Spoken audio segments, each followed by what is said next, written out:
আপনার কি মনে হয় চোরকি ভুল কি করছে? আমাদের 70-80% ইউজার সরে যায় শুধুমাত্র এই টেকনিক্যালি এই জিনিসটা নো হাউটা না থাকার কারণে। যখন সবাই চলে আসবে এবং সবার কাছেই ভালো ভালো শো আছে এরকম হবে, তখন যে জিনিসটা কিরকম হবে ল্যান্ডস্কেপটা আপনার মনে হয়?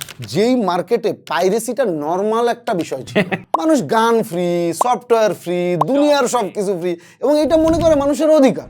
আপনার কি মনে হয় 11 কোটি টাকার ওই বাজেটের একটা সিনেমায় আসলে মিসম্যানেজমেন্টের কারণে এবং টাকা ইভেনচুয়ালি না পাওয়ার কারণে কত পার্সেন্ট আসলে লস হয়? আমি তো অনেক ভালো সিনেমা এখন প্রডিউস যদি করে ফেলতে পারি, এবার যেই হল হচ্ছে তেরা, সে সাপোর্টও দিবে না, সার্ভিসও দিবে না, আবার কোনো কিছু করবে না, কিন্তু টাকা খাবে। এখন আমার গেমটা কি? আমি তোমাকে সিনেমা দিব না। যখন ভাইয়া কেউ একজন ইউটিউবে ফ্রিতে কন্টেন্ট বানায়, তখন তার একটা প্রোডাক্ট একটা পেইড প্ল্যাটফর্মের ভিতরে নিলে কাস্টমার কনভার্ট করতে কষ্ট হয়, কারণ ওরা তো আমি নর্মালি ফ্রিতেই দেখি। মানে আমার অনেক পছন্দের কন্টেন্ট আছে ফ্লপ করছে চরকিতে, মানে এইটা আমি দেখে মানে আই ওয়াজ ব্লোন অ্যাওয়ে যে ও আমি যদি এখানে চোরকি কন্টেন্ট ছাড়ি, তারপর 50 টাকা করে টিকিট বেচি, এটা ধরার কোনো ওয়ে আছে নাকি? আর এটাকে আমি সিঙ্গেল স্ক্রিন বললে এমন কি কি আপনি রেগুলার ফেস করেন যেগুলা নিয়ে আপনার মনে হয় যে এগুলার সলিউশন হিসেবে এই ব্যবসা থাকলে ভালো হইতো? আপনার মুভিটা কে অ্যাপ্রুভাল দিচ্ছে? আসলে আমার কন্টেন্ট রিজেক্ট করছে, এটা একটা ইন্টারেস্টিং স্টোরি। আপনার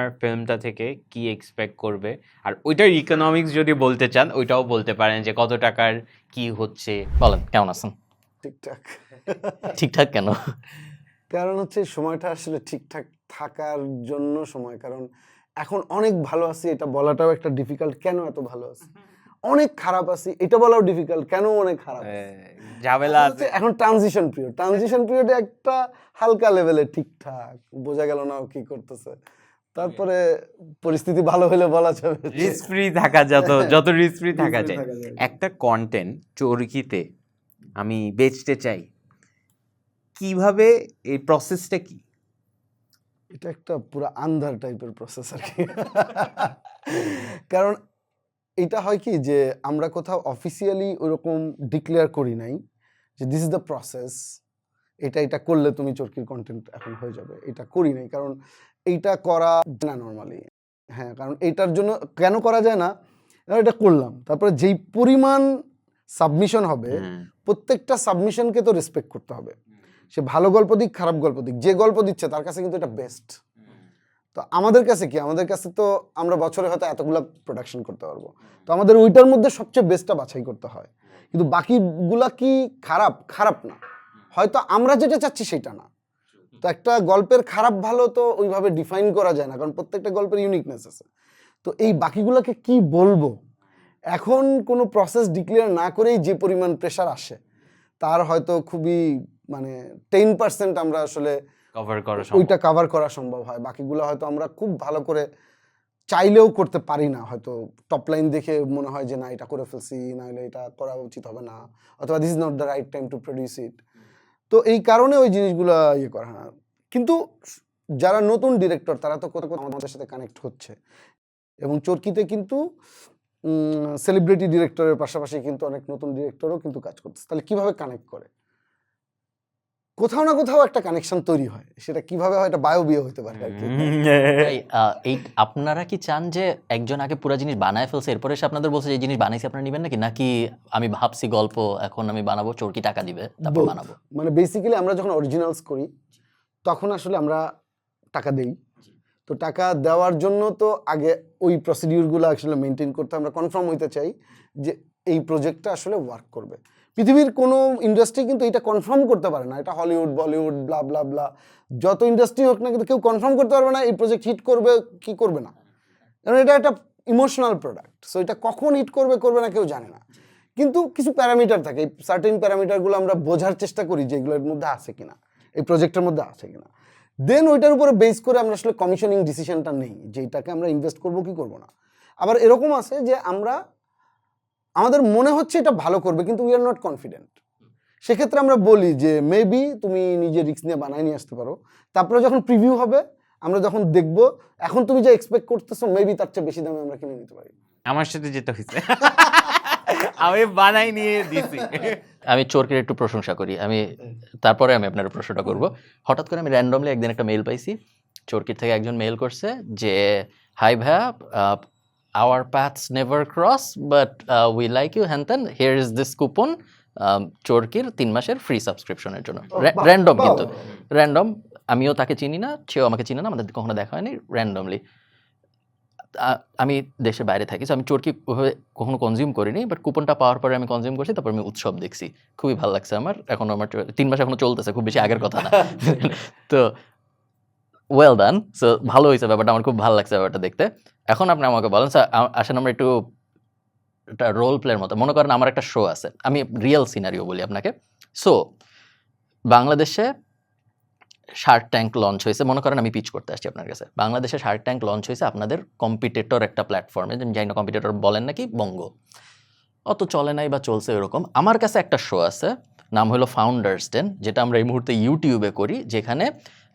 আমি আমিন আরও 3-4 জন আয়মান রাফায়েত ভাই এবং আরও 2-1 জন ইনভেস্ট করতে যারা আগ্রহী বাট যাদের অত টাকা নাই ধরেন অল্প সংখ্যক তারা বসে এবং ইয়াং ফাউন্ডার্সরা এসে ইনভেস্ট করে আমরা এই মুহূর্তে এটা ইউটিউবে পাবলিশ করি এবং ফেসবুকে পাবলিশ করি আপনার যা জানতে চান আপনি আমাকে জিজ্ঞেস করতে পারেন আমি চাই এটা আমি চরকিকে বেচবো এটা আমি আপনাকে বললাম এখন নেক্সট কি হবে আচ্ছা নেক্সট এমনিতে আমি যদি আসলে আমাদের অনেকগুলো পিচিং প্রসিডিউর আছে আর কি শুরুতে হচ্ছে প্রাইমারি পিচিং প্রথম হচ্ছে কানেকশনটা কিভাবে ঘটে আমাদের এমনি কাস্টমারের নাম আছে এখানে অনেকে ফোন করে বলে আমাদের একটা গল্প আছে এটা আছে ওইটা আছে এরকম বলে আমাদের ফেসবুক পেজ ইনস্টা সব কিছুতেই অ্যাক্টিভ একটা টিম এটার পেছনে কাজ করে কমিউনিকেশনের জন্য এছাড়াও মার্কেটে যারা ইন্ডাস্ট্রিতে অলরেডি কাজ করে তারা জানে আমাদের কন্ট্যাক্ট নাম্বার অথবা কন্টেন্ট রিচ করা যায় তখন রিচ করা যায় সামহাউ রিচ করা যায় এটা এরকম কখনো হয় না যে একদমই আমরা রিচের বাইরে এটা কখনোই হয় না কারণ এটা দেশের বাইরে থেকেও কেউ যদি কাস্টমার কেয়ারে নক দিয়ে বলে যে আমি আসলে একটা গল্প পিচ করতে চাই তার সাথে কোনো না কোনো কানেকশন ঘটবে এটা একটা শুরুটা বলে নিলাম আর কি এখন কোন একটা প্রজেক্টে আমাদের শুরুতে যেটা হয় প্রাইমারি পিচিং হয় সো প্রাইমারি পিচিংয়ে কন্টেন্ট টিম ফার্স্ট যেটা করে যাচ্ছে এটা তো নানান ফরম্যাটে আসে লাইক আপনার একটা ফরম্যাট আপনি ক্রিয়েট করছেন এখন ওইটা আমাকে জাজ করার জন্য আমার ফরম্যাটের মধ্যে একটা প্রেজেন্টেশনটা আসতে হবে তো ওরা কি করে ওরা একটা প্রেজেন্টেশনের ডেকটা it's a format it's a placeholder এটা প্রোভাইড করে যে ঠিক আছে তোমার যেই আইডিয়াটা থাকুক না কেন আপনি বলতেন ফিকশন একটা আইডিয়া আর একজন হচ্ছে ফিকশন একজন সিরিজ ফিল্ম যে কোনো ফরম্যাটের কন্টেন্ট হোক না কেন ও আসলে এই ফার্স্ট পিচিং ফরম্যাটে ও আসলে পুরো জিনিসটা রেডি করে দেয় রেডি করে সাবমিট করে অফিসে কি ধরনের ইনফরমেশন থাকে ভাই ভিতরে মেইনলি থাকে হচ্ছে প্রজেক্টের লগলাইন কি লগলাইন কি জিনিস লগলাইন হচ্ছে যে আমি জাস্ট 2-3টা সেন্টেন্স মানে আমি টেকনিক্যালি বলতেছি না জাস্ট বোঝার জন্য বলছি টেকনিক্যালি বলতে গেলে এটার ডেফিনেশন দাঁড়াবে অন্য একটা লেভেলে আমি জাস্ট সাধারণভাবে বোঝার জন্য বলছি লগলাইন হচ্ছে একটা প্রজেক্টকে আমি যদি ওয়ান লাইনার একটা ফরম্যাটে ফেলি ওকে আমি উৎসব দেখছেন এখন যদি আমি বলি উৎসব কি 3 লাইনে আপনি কেমনে উৎসবকে ডিফাইন করবেন তো ওইটা প্রথম আগে পড়তে হয় যে আমরা ইন্টারেস্ট লাগতেছে কিনা লগ লাইনে সো লগ লাইনটা হচ্ছে ওই খুবই শর্ট ফর্ম অফ সিনপসিস ওকে মানে এটা জিস্ট আর কি এটা ওয়ান লাইনার বলি আমরা সো আমাদের শোটা হবে হচ্ছে যে আমরা ছোট ফাউন্ডারদেরকে আর্লি স্টেজে ফান্ডিং দেই হ্যাঁ এটাই হবে এইটা নিয়ে একটা শো এটা নিয়ে একটা শো হ্যাঁ শোটা non fiction show non fiction reality show এই 3টা লাইন পেয়ে গেলাম এইটা পাওয়ার পর আমার প্রথম চিন্তা কি হবে যে আচ্ছা এইটা নন ফিকশন শো তো অনেক হয় এটা ইউনিকনেস কি ওকে ইউনিকনেস বলতে আমরা বলতে পারি যে এরকম শো খুব বেশি হয় না বাংলাদেশে ইন্টারন্যাশনালি আমরা হতে দেখি বাট খুব বেশি হয় না ইয়াং ফাউন্ডার্সদেরকে সাপোর্ট করার মতো অত জিনিস নাই আমরা যেসব টেস্ট করি ওকে ঠিক আছে এটা টার্গেট অডিয়েন্স আমি পেয়ে গেছি জি যে কারা এটার প্রতি ইন্টারেস্টেড জি ফাইন এরপরে আমার ফার্স্ট হবে যে এইটা কি সাবস্ক্রিপশনের কন্টেন্ট মানে এটা হচ্ছে আমার ফার্স্ট যেহেতু আমরা সাবস্ক্রিপশন বেস ওটিটি প্ল্যাটফর্ম জি যে এইটার ইউএসপি এই লেভেল হইতে হবে যেটা মানুষ টাকা দিয়ে পারচেজ করবে সো অনলাইনে কিন্তু মানুষের এই পারচেজিং বিহেভিয়ার উইয়ার্ড কিন্তু মানুষ একটা সিএনজিতে কিন্তু 200-300 টাকা দিয়ে দেয় কিন্তু 20 টাকার একটা অনলাইন পারচেজ করতে কিন্তু 100 বার ভাবে অথবা 100 টাকার একটা অনলাইন পারচেজ করতে 100 বার ভাবে স্পেশালি এই প্রোডাক্ট ডিজিটাল প্রোডাক্টে সাবস্ক্রিপশন করার ব্যাপারে অনেক ধরনের কাজ করে কারণ এটা আসলে হ্যাঁ এটা কাজ করে তো এইটা কখন মানুষ করে কারণ ইউটিউবে 1000 আওয়ার অফ কন্টেন্ট কিন্তু এটার মধ্যে আওয়ার্স অফ কন্টেন্ট মানুষ দেখতে পারবে ভালো কন্টেন্ট আছে এটা বাদ দিয়ে কেন টাকা দিয়ে কন্টেন্ট দেখবে ওইটার আমার একটা ইউনিকনেসটা লাগবে একটু সরি ইন্টারাপ্ট করি এটা হইলো এটা এখন ধরেন এটা আপনারা বললেন যে এই শোটা খুব পছন্দ হয়েছে বাট এটা নাই তখন কি আপনি বলবেন যে এটা কিভাবে বাড়ায়, ইউনিকনেসটা কিভাবে বাড়ায়? তখন আমরা আসলে কি করব, আমাদের কন্টেন্ট টিম থেকে এই ফরম্যাটের মধ্যে 5টা মার্কিং আছে, যেটা লগ লাইন ঠিক আছে কিনা, সিনপসিস ঠিক আছে কিনা, এটার মধ্যে কোনো স্টার ইনভলভ আছে কিনা, সেটার ভ্যালুয়েশন চিন্তা করবে। লাইক এটার হোস্ট কে, হ্যাঁ এটা কে কাকে ইয়ে করতেছে, এই যে কয়েকজনের নাম্বার হলো সবাই স্টার, তাহলে এটার ভ্যালুয়েশনটা চিন্তা করবে। চিন্তা করার পরে তারপর প্রজেক্টের একটা মনে হলো যে না এটা আসলে মানে পরের স্টেজে যাওয়ার মতো, কিন্তু একটা প্রবলেম। তো কন্টেন্ট টিম কি করবে, 5টা প্রবলেম স্টেটমেন্ট বলবে, সলিউশনটা বলবে না। সলিউশন বললে তো ইনভলভ হওয়া শুরু করলো, ইনপুট দেওয়া শুরু করলো আর কি। হ্যাঁ আসলে 5টা প্রবলেম স্টেটমেন্ট বলবো, ভাই আমার ভালো লাগছে কিন্তু এই 5টা প্রবলেম আছে, আপনার কাছে সলিউশন আছে? হ্যাঁ, তাহলে সলিউশন করে আসেন। ওকে, কিরকম কিরকম প্রবলেম হয়? মানে এইটাই বললাম যে এটা খুব ভালো, বাট ইউটিউবের জন্য বেস্ট, নট ইন সাবস্ক্রিপশন। আর সাবস্ক্রিপশনের জন্য এটা বেস্ট করতে হলে কি করতে হবে, এটার মধ্যে এরকম একটা এলিমেন্ট থাকতে হবে। ধরেন শাকিব খানকে লাগবে কথার এরকম পর। বললাম, বা একটা কন্টিনিউটি লাগবে, যেটা এটা শেষ হলো continue ওইটা। লাগবে। অথবা একটা মানে কোন একটা ব্যাপার লাগবে যেটা আসলে ফ্রি মার্কেটে পাওয়া যায়, অ্যাভেলেবেল না। হ্যাঁ, মানে একটা ফিল্ম, যে কোনো ফিল্ম, এইটা তো ফ্রি মার্কেটে অ্যাভেলেবেল না, ওটা পাইরেসি। কিন্তু নর্মালি তো মানুষ এটা হয়তো সিনেমা হলে যাবে, সিনেমা হলেও মানুষ এখানে পারচেস করে দেখবে, যখন ওটিটিতে আসবে তখনও দেখবে। এই যে এটা ফ্রি মার্কেটে এই সিনেমাটা নাই, এই কারণেই তো মানুষ সাবস্ক্রিপশন করতেছে। তো এই শোটার ইউএসটা কি, যে কারণে মানুষ আসলে কিনে দেখবে। সো ওইটা মানে এটা একটা বললাম। আর একটা হইতে পারে যে খুব ভালো, কিন্তু যে টেকনিক্যাল স্পেসিফিকেশনটা দেওয়া হয়েছে এখানে, আমাদের এর চেয়ে আরো বেটার টেকনিক্যাল লাগবে। তখন তো বলবে যে ঠিক আছে, বেটার টেকনিক্যাল মানে কি, এই ক্যামেরা ইউজ করতে হবে, এই লাইট ইউজ করতে হবে, অথবা এই ডিপি লাগবে, এই সিনেমাটোগ্রাফার এইভাবে ডিজাইন করবে, এরকম জিনিসটা মানে যে দেখে বোঝা যাবে যে এটা আসলে এই স্কেলের, মানে স্কেলটা তো একটা লেভেল হইতে হবে আর কি। তো এরকম আর ক্রিয়েটিভেও হইতে পারে যে সব ঠিক আছে, কিন্তু ক্রিয়েটিভে মনে হচ্ছে যে একটু দুর্বল, একটা এপিসোড দেখার পর পরের এপিসোড আগাবে না। আমরা যখন একটা শো ডিজাইন করি, আমরা কিন্তু চিন্তা করি না যে এই এপিসোডটা কি হবে, শুধু পরের এপিসোড পর্যন্ত ক্লিফ হ্যাঙ্গার আছে কিনা, এরপরে এই শোটা ফার্স্ট সিজন শেষ হওয়ার পরে এইটার কিন্তু পরের সিজনের আসলে লংজিভিটি আছে কিনা। মানে একটা শো একবার শেষ হয়ে গেলে, কারণ ওইটার পেছনে যে promotional cost and promotional effort দেওয়া হয়, এইটা তো পরের সিজনে যদি মানুষের ওই ফিলিংটা তৈরি না হলে, একটা সিজনে আমরা যে পরিমাণ এফোর্ট দিই ওইটা আরও মিলে না, মানে রিটার্ন অন ইনভেস্টমেন্টটা কিন্তু তখন প্রপার হয় না। তো আমরা চিন্তা করি যে এটা কি আসলে পরের সিজন পর্যন্ত যাওয়ার মতো সিরিজ, সেটা নন ফিকশন হোক ফিকশন হোক। তো তখন এই জিনিসগুলো নিয়ে ওরা বেসিক্যালি চিন্তা করে। ওকে, সো মেট্রিক একটা হচ্ছে এটার কতটুকু পারচেজিং ভ্যালিউ আছে, যে আমরা কি টাকা দিয়ে কিনবে নাকি, বিউটিফিকেশনের একটা লেভেল আছে, প্রোডাকশন ভ্যালিউ একটা আছে, কতটুকু স্টারডম, দ্যাট অলসো। হ্যাঁ, আবার উল্টাটাও হয়, মানে স্টারডমটাকে আমি এভাবে ডিফাইন করতে চাই না, কারণ হচ্ছে যে ওখানে আসলে এক্স ফ্যাক্টর চিন্তা করা হয়। এক্স ফ্যাক্টরটা কি, আমাদের একটা শো আছে, সেটা হচ্ছে শাটি কাপ। এইটা কিন্তু আমরা শুরুতেই প্রডিউস করিনি, আমাদের কাছে একটা লেভেলে শুট হয়ে যাওয়ার পরে আমাদের কাছে ফুটেজ পাঠাইছে, not trailer, not teaser, not pitching deck, কয়েকটা ফুটেজ পাঠাইছে একজনের মাধ্যমে। আমি ফুটেজ দেখে মানে বোকা হয়ে গেছে আর কি। মানে কারণ হচ্ছে যে এত ইউনিক ফুটেজ, তাও সেটা রাজশাহীর মতো একটা জায়গায় শুট করা, ঢাকাতেও না। মানে আমরা সবসময় চিন্তা করি ঢাকা হচ্ছে সবচেয়ে বেস্ট, এটা সেটা, আসলে সারা দেশে তো বাংলাদেশের ট্যালেন্ট আছে। তো রাজশাহীতে শুট করা, আমি একটা শট দেখে খুবই পাগল হয়ে গেছিলাম। হচ্ছে অনেকগুলো গরুর মধ্যে দিয়ে ক্যামেরা ঢুকে গেছে, যেই রকম ইন্টারেস্টিং শট আসছে, মানে এই শট যে নিতে পারে তার মানে সে আরো অনেক কিছু মাথায় আছে। দেন ওদের সাথে আমাদের কমিউনিকেশন হয়েছে, শাটি কাপ তো হিউজ হিটও করছে আমাদের এখানে। শাটি কাপের ইউনিকনেসটা কি, একটাও স্টার কাস্ট নাই আসলে কি। হ্যাঁ না, এটা একটা বড় ইউনিকনেস, কিন্তু যে ওই যে শুট, একটা হচ্ছে ব্রিলিয়ান্ট ভিজুয়াল, সো অরিজিনাল, মানে অথেন্টিক প্রোডাকশন, এইটা আর হচ্ছে এইটার মধ্যে মানে এক্স ফ্যাক্টরটা হচ্ছে কোনো স্টার কাস্ট না। যদি একজন ক্যারেক্টারও পরিচিত থাকতো তাহলে কিন্তু এটার ইউনিকনেসটা, ওইটার ইউনিকনেসটা এই নাম্বারের চোখ কিন্তু চলে যেত। যে আচ্ছা ঠিক আছে, একজন পরিচিত দেখা গেছে, তার মানে এটার আর ওই ভ্যালু, মানে সবাই নতুন। তো এটা তো একটা ডিসরাপশন না, যে অডিয়েন্সের কাছে যে মানে একটা যখন একটু পরিচিত থাকবে তখন ওর উপর বেস করে প্রমোশনটা ডিজাইন হইতো, সেটার চেয়ে বরং কেউই স্টার কাস্ট না, সবাই নতুন, এইটার স্লেটের একটা আলাদা নতুন ভ্যালু আছে। ঠিক আছে, এই কারণে স্টার কাস্ট থাকতেই হবে, বিষয়টা এরকম না, ইউনিক কিছু থাকতে হবে। সো একটা শো যখন আপনি বলেন হিট, সুপার হিট, আর আর আর কোনো টার্ম আছে? ভাইরাল না, ভাইরাল তো নাই, hit, superhit, blockbuster, mega hit, এইসব নানা হিট আমরা যদি ওইগুলা ডিফাইন করি। হ্যাঁ হ্যাঁ হ্যাঁ। সো আপনার জন্য what is like successful show, কোনটা কম সাকসেসফুল, এটার মেজারমেন্টটা কি? আমাদের কাছে মানে মেইন পয়েন্টটা হচ্ছে মানে কত unique subscription, new acquisition, basically ইউনিকটা যদি আমি ওভাবে নাও বলি, নিউ অ্যাকুইজিশনটা কাউন্ট হয়েছে ফার্স্ট মান্থে। একটা কন্টেন্ট কিন্তু ফার্স্ট মান্থে চলে যায় না। আজকে থেকে 1 বছর পরে যে শাটি কাপ দেখতে বসবে অথবা উৎসব দেখতে বসবে, এতদিন দেখে নাই, তার কাছে এটা কিন্তু নতুন প্রোডাক্ট, কারণ ও দেখে নাই।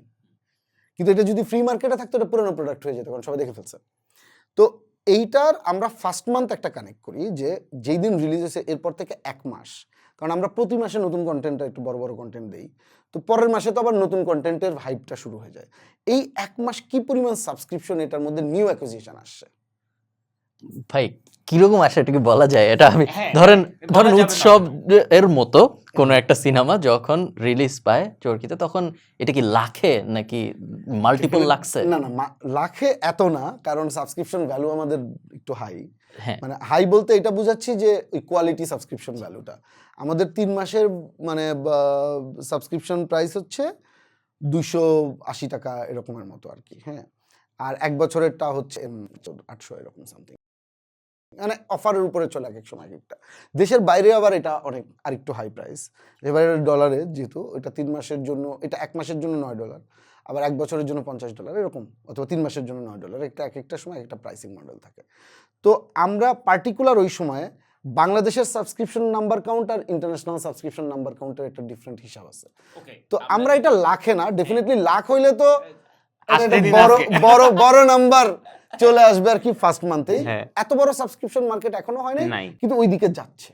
ওকে। ওকে, আমি যদি আরেকটু ভেঙে বলি, সেটা হচ্ছে কোন প্রোডাক্টটা থেকে আপনি সবচেয়ে বেশি সাবস্ক্রিপশন? এটা তো তোমার শো হওয়ার কথা। না, হাইয়েস্ট যদি সাবস্ক্রিপশন গেইন হয় আমাদের অ্যালেন স্বপন। ওকে, সো অ্যালেন স্বপন হচ্ছে আমাদের সবসময়। কত হাই এটা? এইটা অন্য মানে যে কোনো প্রজেক্টের 10 টাইমস 12 টাইমস হাই থাকে। মানে যদি আমি একদম সুইট বলি তাহলে হচ্ছে, যদি আমাদের প্ল্যাটফর্মে বলি সবচেয়ে হাইয়েস্ট সাবস্ক্রিপশন করছে অ্যালেন স্বপন। আর রেগুলার হিট যদি বলি তাহলে আরো অন্য কন্টেন্ট হবে। আমারটা কোন রেঞ্জে আছে? আমার ওয়ান নাইট স্ট্যান্ড। এটার উপরে আমি একটা ফলো আপ কোয়েশ্চেন করে আপনি একসাথে উত্তর দেন। এইটা কি আপনাদের ব্যাকএন্ডে পসিবল দেখা যে শুধুমাত্র আমিনের শোর থেকে দেখতে কতজন মানুষ আসছে, এটা সম্ভব? সম্ভব। আরে বাহ, বলেন না কতজন। না, সেটা এখন বললে ওর মন খারাপ হবে না খুশি হবে দর্শকের কাছে, এটা তো বলতে চাই না। আমারটা তো ব্র্যাগিং রাইট। রাইট। আর এটা যদি এখন আমি বলি তাহলে ও পরের প্রজেক্ট বানাবে কি বানাবে না, এটা হয়তো পরের প্রজেক্টও প্রাইস বাড়ায় দিবে, এটা হতে পারে। আরেকটা হতে পারে আরেকটা হতে পারে যে না ভাই এইটা বানাবোই না। তো দুইটার কোনোটাই বলতে চাই না। আমি জানি কেন চরকি ওয়ান নাইট স্ট্যান্ড আমার স্ট্যান্ড আপ কমেডি শোটা নিছে, because it's a bragging rights thing, যে আমাদের একটা ক্যাটাগরি। আমার কাছে যদি মনে হয় এক্স্যাক্টলি ইউ আর রাইট। আরেকটা জিনিস হচ্ছে যে আমাদের কাছে আগেও কিন্তু অনেক জায়গা থেকে অফার আসতেছিল, কিন্তু কেন আমরা আগেরগুলা করি না, এটা কেন করছি? এইটার জায়গাটা হচ্ছে যে আমাদের কাছে মনে হয়েছে যে এইটা নেক্সট লেভেলে যাওয়ার মতো একটা কন্টেন্ট। আমি নেক্সট লেভেল যদি চিন্তা করি, নেটফ্লিক্সে আমরা মানে এরকম আমরা স্ট্যান্ড আপ কমেডি দীর্ঘদিন ধরে দেখতেছিলাম, ওরাও কিন্তু এটা নিয়ে স্ট্রাগল করতেছিল। মানে একটা আর্টিস্টকে কিন্তু বারবার ইউজও করতে পারতেছিল না, মানে একটা লেভেল পরে কিন্তু আবার এটা সারা পৃথিবীর স্ট্রাগল, প্রত্যেকটা ওটিটি প্ল্যাটফর্মের স্ট্রাগল।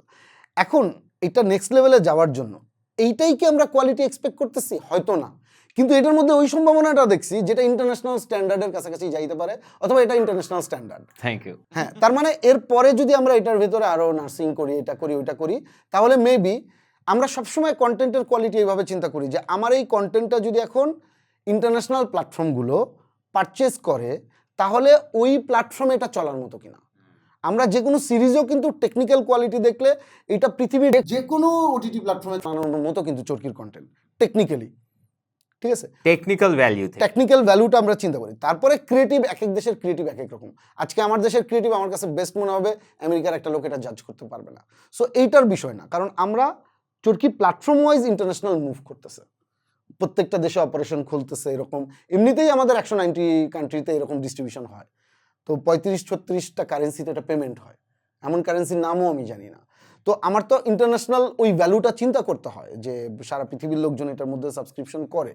তার মানে এখন যদি আজকে আমি HBO ম্যাক্সের কোনো কন্টেন্ট আমার এখানে আনতে চাই বাংলায়, যেরকম কোরিয়ান কন্টেন্ট কিন্তু আমরা রেগুলার একটা কিন্তু ডাব করে এখানে চালাই, আবার আমার কন্টেন্ট যদি ওর প্ল্যাটফর্মে দিতে চাই তাহলে কিন্তু আমরা একটা সেম পেজে আমাদের খেলতে হবে। তো এই কারণে আমাদের এই শোটার মধ্যে মনে হয়েছে হ্যাঁ আমরা যদি আরও স্ট্যান্ড আপ কমেডি করি তাহলে ইট কুড বি ওপেনিং, যেটা দিয়ে আমরা বলতে পারবো যে হ্যাঁ অনেক হয় বাট আমরা ওইগুলো করিনি, আমরা এটা করছি মর্নিং শোজ দ্য ডে, যে আমরা আসলে আরো নেক্সট লেভেল চিন্তা। ওকে, আমার কথা বাদ, আমি একটু নাম্বারস যে আমি জানতে চাই।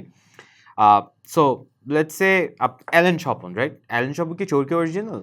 চরকি অরিজিনাল। সো এটার পেজ হচ্ছে আইডিয়াটা নিয়ে আসছে, তারপর আপনারা অ্যাপ্রুভ করছেন, তারপর একটা পাইলট করছে। না, পাইলট আমরা সবসময় করি না। আচ্ছা, এটা ডিপেন্ড, মানে পাইলট খুব কম করা হয় বাংলাদেশে। আচ্ছা, একটু সরি, আমি আপনাকে ইন্টারাপ্ট করবো যাতে আমি আনসারটা পাই। এবং একটু আমাদের বললেন পাইলট করা মানে পাইলট করা মানে একটা জিনিস, একটা শো এর একটা এপিসোড করে দেখাইলেন যে এটা কেমন কোয়ালিটি দেয়, ওটাও যদি ভালো হয় পাইলট হিসেবে এটা রান করবে, ভালো না হলে ওটা ফালাই দিয়ে এপিসোড 1 থেকে নতুন করে করো, বাট সম্ভাবনাটা বোঝা, হ্যাঁ ভিজুয়ালি দেখানো যায় আর কি।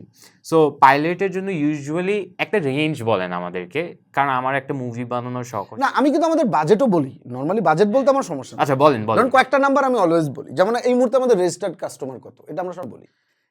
এই মুহূর্তে আমাদের রেজিস্টার্ড কাস্টমার হচ্ছে 30 মিলিয়নের মতো। ওয়াও, রেজিস্টার্ড মানে কি? মানে ও চরকিতে ঢুকে রেজিস্ট্রেশন করছে, হয় ও পে করে দেখছে অথবা ফ্রি কন্টেন্ট দেখছে, একবার হলেও ঢুকছে রেজিস্ট্রেশন করছে। It's big number. 30 মিলিয়ন মানে 3 কোটি, 3 কোটি মানুষ। That's a crazy number. So পরেরটা বলবেন না এইটা। আচ্ছা, আমি একটা নাম্বার বলবো, আপনি হাসলে বুঝবো এটা সত্যি, ঠিক আছে? 10% ধরো বলা যাবে, 1 কোটি মানুষ হবে 10% বিশাল হবে যদি হয়। 10%, 1% হবে। সো 3 কোটির 10% কত? 30 লাখ। সো 30 লাখ হবে পেইড অ্যাকুইজিশন। না এত হবে কি পেইড ইউজার্স? পেইড ইউজার্স বলবো না, পেইড ইউজার। কিন্তু আরেকটা নাম্বার আমরা সবসময় ডিসক্লোজ করি যে কি পরিমাণ নাম্বার অফ মিনিট স্ট্রিমিং হয়েছে। ওকে, এটা বলেন। কারণ এটা হচ্ছে এনগেজমেন্টটা, মানে কন্টেন্ট কিন্তু শুধু সাবস্ক্রিপশন হলে হয় না, একটা কন্টেন্টের হয়তো হাইয়েস্ট সাবস্ক্রিপশন হয়েছে কিন্তু এই কন্টেন্টটা মানুষ 5 মিনিট দেখার পর বের হয়ে চলে আসছে, তার মানে আরো 95 মিনিট যে কন্টেন্টটা মানুষ দেখেই নাই, ওটা কিন্তু আমার জন্য লস। কারণ মানুষ আমার প্ল্যাটফর্মের প্রতি আস্থা হারায় ফেলবে, যে আমি টাকা দিয়ে সাবস্ক্রিপশন করলাম কিন্তু 5 মিনিটের বেশি দেখতে পারতেছি না। তো আমার কাছে আসলে সাবস্ক্রিপশন যেরকম একটা বড় নাম্বার, মানে ইউনিক, মানে আমাদের জন্য স্ট্রং একটা ভ্যালু, আমার জন্য একই সাথে স্ট্রং ভ্যালু হচ্ছে ও আমার প্ল্যাটফর্মে এনগেজ কিনা, ও আসলে এই কন্টেন্টটা 100% কমপ্লিশন রেট আছে কিনা, অথবা কত পার্সেন্ট এই কন্টেন্ট দেখতেছে, ওইটাই হচ্ছে এই কন্টেন্টের পাওয়ারটা। তো ওয়েট, আমি আবার টাকাতে ফেরত আসতে চাই। আমি একটা পাইলট বানাবো, কত টাকা দিবেন আমাকে রাফলি? পাইলট বানানোর জন্য আমি যদি সিরিজ বলি, যে এখন আমরা এই মুহূর্তে একটা অরিজিনাল সিরিজ, এইটা 6 to 7 এপিসোড, যদি হচ্ছে ফিকশন, এইটা আমরা প্রডিউস করি 1 কোটি প্লাস মাইনাস। ওকে, 7টা এপিসোড মিলায় 7টা 6টা, মানে এপিসোডের হিসাবটা না আসলে, ঠিক আছে? এটা হচ্ছে ফিকশনের কথা বললাম। ফিল্ম যেটা অরিজিনাল ফিল্ম, সেইটা আরেকটু কম হয় অনেক সময়, বিলো সিরিজ থেকে ফিল্ম কম হয়, একটু কম হয়। কেন? কারণ সিরিজের ডিউরেশন বেশি, ঠিক আছে? আর সিরিজটা বানানো কঠিন ফিল্মের চেয়ে, কারণ ফিল্মে এক বসায় একটা গল্প বলে ফেলা যায়, তো সিরিজটা কিন্তু প্রতিটা এপিসোড ওকে ধরে রাখতে হয়। ও 3 এপিসোড পর্যন্ত দেখার পর আর ভালো লাগলো না, দেন আমি কি করব, বাকি 4টা এপিসোড তো আমার লস। তো আর আমাদের দেশে আমরা আসলে ফিল্ম মেকিং করতে করতে অভ্যস্ত, আমাদের ফিল্মটা বানায় ফেলতে পারি, কিন্তু সিরিজ কিন্তু ওটিটি প্ল্যাটফর্মের ইউনিকনেস, মানে ফিল্ম কিন্তু সিনেমা হলেও চলে, ওটিটিতেও চলে, সিরিজ কিন্তু সিনেমা হলে চলে না। তার মানে ওটিটির মেইন প্রোগ্রামিং যদি বলি, কোর প্রোগ্রামিং হচ্ছে সিরিজ। তো এই সিরিজের জায়গাটা কিন্তু কঠিন বানানো আর কি, অনেক মানে এনগেজ করতে হয় আর কি। তো এইটার পেছনে প্রি প্রোডাকশন ওয়ার্ক, এটার পেছনে স্ক্রিপ্টের ওয়ার্কও অনেক ডিটেইলে কাজ করতে হয়। সো 1 কোটি for a film, for a series, below 1 কোটি হচ্ছে আমরা অরিজিনালস করি ফিল্ম, আর 1 কোটি প্লাস মাইনাস হচ্ছে সিরিজ। ওকে, বাট ধরেন আমি 80 লাখই ধরি একটা সিরিজের জন্য পাচ্ছি। আরেকটা প্রোগ্রাম আছে, সেটা বলি, সেটা হচ্ছে যে কো প্রোডাকশন ফিল্ম যখন আমরা করি, সিনেমা হলের সাথে কোলাবোরেশন করি, এই যে তুফান, তাণ্ডব, তারপরে উৎসব, সব কিন্তু কোলাবোরেশন ফিল্ম। মানে কোলাবোরেটিভ ফিল্ম। ওইটা তো আলাদা। সিনেমা হলে যায় প্লাস এখানে যায়। এইটার বাজেট কিন্তু এখন পর্যন্ত আমরা 11 কোটি টাকা পর্যন্ত কিন্তু জয়েন্টলি প্রডিউস করছি একটা ফিল্মের পেছনে। ওইটা তো নাম্বার So, 1 এটা স্যারের। এরকম নানান রকম। আর নন ফিকশনে যেটা হয়, নন ফিকশন যেহেতু সাবস্ক্রিপশনের ভ্যালু একটু কম, মানে কম বলতে মানুষ একটু কম দেখে, কিন্তু ভালো নন ফিকশন বানাইলে কিন্তু দেখবে। ওইটা আমরা এখনো ক্র্যাক করতে পারিনি প্রপার নন ফিকশন। তো ওইটাতে ultimately you know the budget যে এটা ওইটা আমি পাইছি। আমাদেরকে একটু রেঞ্জটা বলো, যে আমরা যাতে একটু গেস করতে পারি। না আমি বলবো না, এটা কন্ট্রাক্ট আছে আমাদের। এক্সাক্ট নাম্বার বলতে হবে না, জাস্ট আমাদেরকে যদি রেঞ্জ বলো যে এরকম কিছু যদি আমি বানাই, কিরকম কিছু, এই যে ওয়ান নাইট স্ট্যান্ড টাইপ কিছু, এবং তারপরে যদি সবকিছু ভালো হয় এবং চোরকি নেয়ও, তাহলে আসলে আমার কত টাকাই বা লাভ হবে?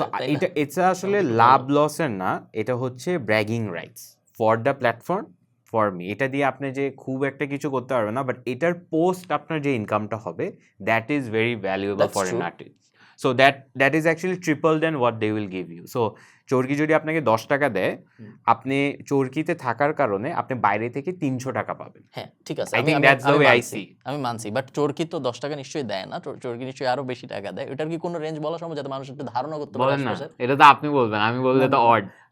আরেকটা প্রোগ্রাম আছে, এটার ক্ষেত্রে আমি বলি, সেটা হচ্ছে যে আমাদের কোনো ডিলই মিললো না, যে মানে কোন একটা কন্টেন্ট ক্রিয়েটর আমরা মনে করতেছি এটা ওয়ার্ক করবে না, আর কন্টেন্ট ক্রিয়েটর মনে করতেছে এটা অনেক অনেক ভালো, সব সময় মনে করবে এটাই তো এটাই। হয় না? হ্যাঁ, তখন আমাদের আরেকটা প্রপোজিশন আছে, সেটা হচ্ছে আমরা তখন রেভিনিউ শেয়ারিং মডেল আছে আমাদের একটা। তখন আমরা এটা পার টিকিট সেল করি, মানে এটা এমনি আমাদের এক্সিস্টিং সাবস্ক্রাইবাররা দেখতে পারে, কিন্তু নিউ অ্যাকুইজিশনের ক্ষেত্রে আমরা এটা যেমন মান্থলি যে সাবস্ক্রিপশন যারা করে তারা তো সব পুরো লাইব্রেরির অ্যাক্সেস পায়, হোল লাইব্রেরিটা দেখতে পারে, রাইট? কিন্তু একটা কন্টেন্ট আলাদা করে পারচেস করতে পারে না, ঠিক আছে? তখন আমরা কি করি, এই পার্টিকুলার ফিল্মকে শুধুমাত্র 30 টাকায় আমি সাবস্ক্রিপশন ওপেন করে দিলাম, শুধুমাত্র এই কন্টেন্ট দেখতে পারবে। এটাকে আমরা বলি টিভড, ট্রানজ্যাকশনাল ভিডিও অন ডিমান্ড। আর যেটা হচ্ছে পুরোটা মিলায় দেখতে পারে সেটা এসভড, মানে subscription base video on demand. তো এই টিভডে হচ্ছে একটা প্রাইসিং থাকে যে এই সিনেমা দেখতে মাত্র 20 টাকায় দেখেন। তখন আমার কন্টেন্ট ক্রিয়েটরের সাথে হিসাব হচ্ছে 50 টাকা তুমি 20 টাকা 10 টাকা তুমি নিয়ে যাও, 10 টাকা আমাকে দিয়ে দাও। সো তোমার যদি মনে হয় অনেক ভালো চলবে, লেটস সি, আমার কোনো সমস্যা নেই, তুমি let's take the bet. Let's see. So তুমিও এরকম, তোমার যদি মনে হয় আসলেও ভালো চলবে, তাহলে তো আমি কম প্রাইস দিতাম তোমাকে, তোমার হিসাবে। তার মানে দর্শকের কাছ থেকে তো তুমি আর এটা আমাদের লাইভ ড্যাশবোর্ড, ও এখন বসে বসে দেখতে পারে কোন দেশ থেকে কত সাবস্ক্রিপশন হচ্ছে। তার মানে ও কমপ্লিটলি বুঝতে পারতেছে যে কি পরিমাণ ইউজার এটা দেখতেছে, এবং একই সাথে দেখতে মানে ও জাস্টিফাই করতে পারতেছে, এবং ওর রেভিনিউ কাউন্টটা তখন যদি সিনেমা আসলে হিট করে, ও কিন্তু বেটার রেভিনিউ কিন্তু অলরেডি ট্রু, আছে। Very true. So coming back to, আমি আবার একটা সিরিজই বানাচ্ছি। আমার জন্য বেস্ট বেট হচ্ছে আমি চোরকি থেকে হাইয়েস্ট 80 লাখ থেকে 1 কোটি টাকা পাবো। সিরিজ না 1 কোটি প্লাস, 1.5 কোটি হতে পারে, 1.5 কোটি, 2 কোটিও হতে পারে। আমি সবচেয়ে বাজে, সো আমি 80 পাবো ধরে নিলাম, রাইট? আমি 80 পাবো। চোরকি কিভাবে টাকা বানায়, চোরকি কত পার্সেন্ট রেভিনিউ কি ব্র্যান্ড থেকে আসতেছে, স্পন্সরশিপ থেকে আসতেছে, সাবস্ক্রিপশন থেকে আসতেছে, অ্যাডস থেকে আসতেছে, একটু স্প্লিটটা আমাকে বল। মেইনলি সাবস্ক্রিপশনের কন্টেন্টে আমরা বিজ্ঞাপন চালাই না, কারণ এটা তো মানুষ আসলে পে করে দেখতেছে, ওকে বিজ্ঞাপন দিয়ে যন্ত্রণা দেয় না, এটা প্রিমিয়ামনেস। তো ওইটার জন্য আমরা মেইন 80-90% রেভিনিউ আসে হচ্ছে সাবস্ক্রিপশন থেকে, 80-90% রেভিনিউ রিয়েলি? হ্যাঁ, পেইড সাবস্ক্রিপশন থেকে।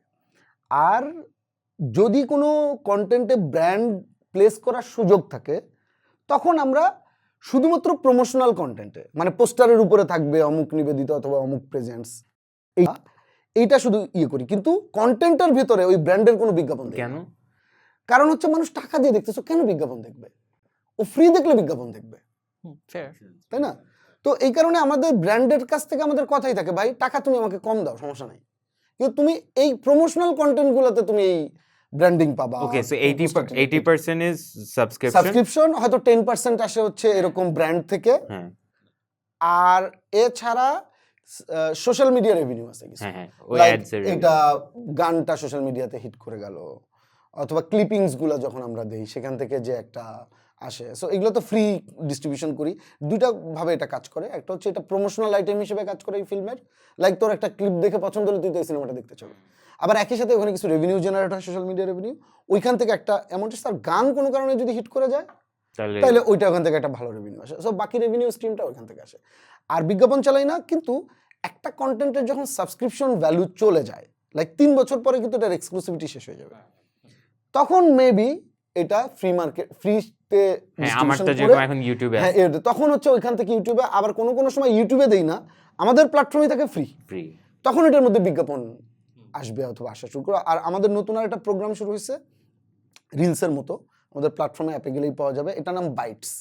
তো এটা রিলস ফরম্যাটে 3 মিনিটের ক্লিপ, এটা ফ্রি, এটা জাস্ট স্ক্রল করে মানুষ করে দেখতে থাকবে।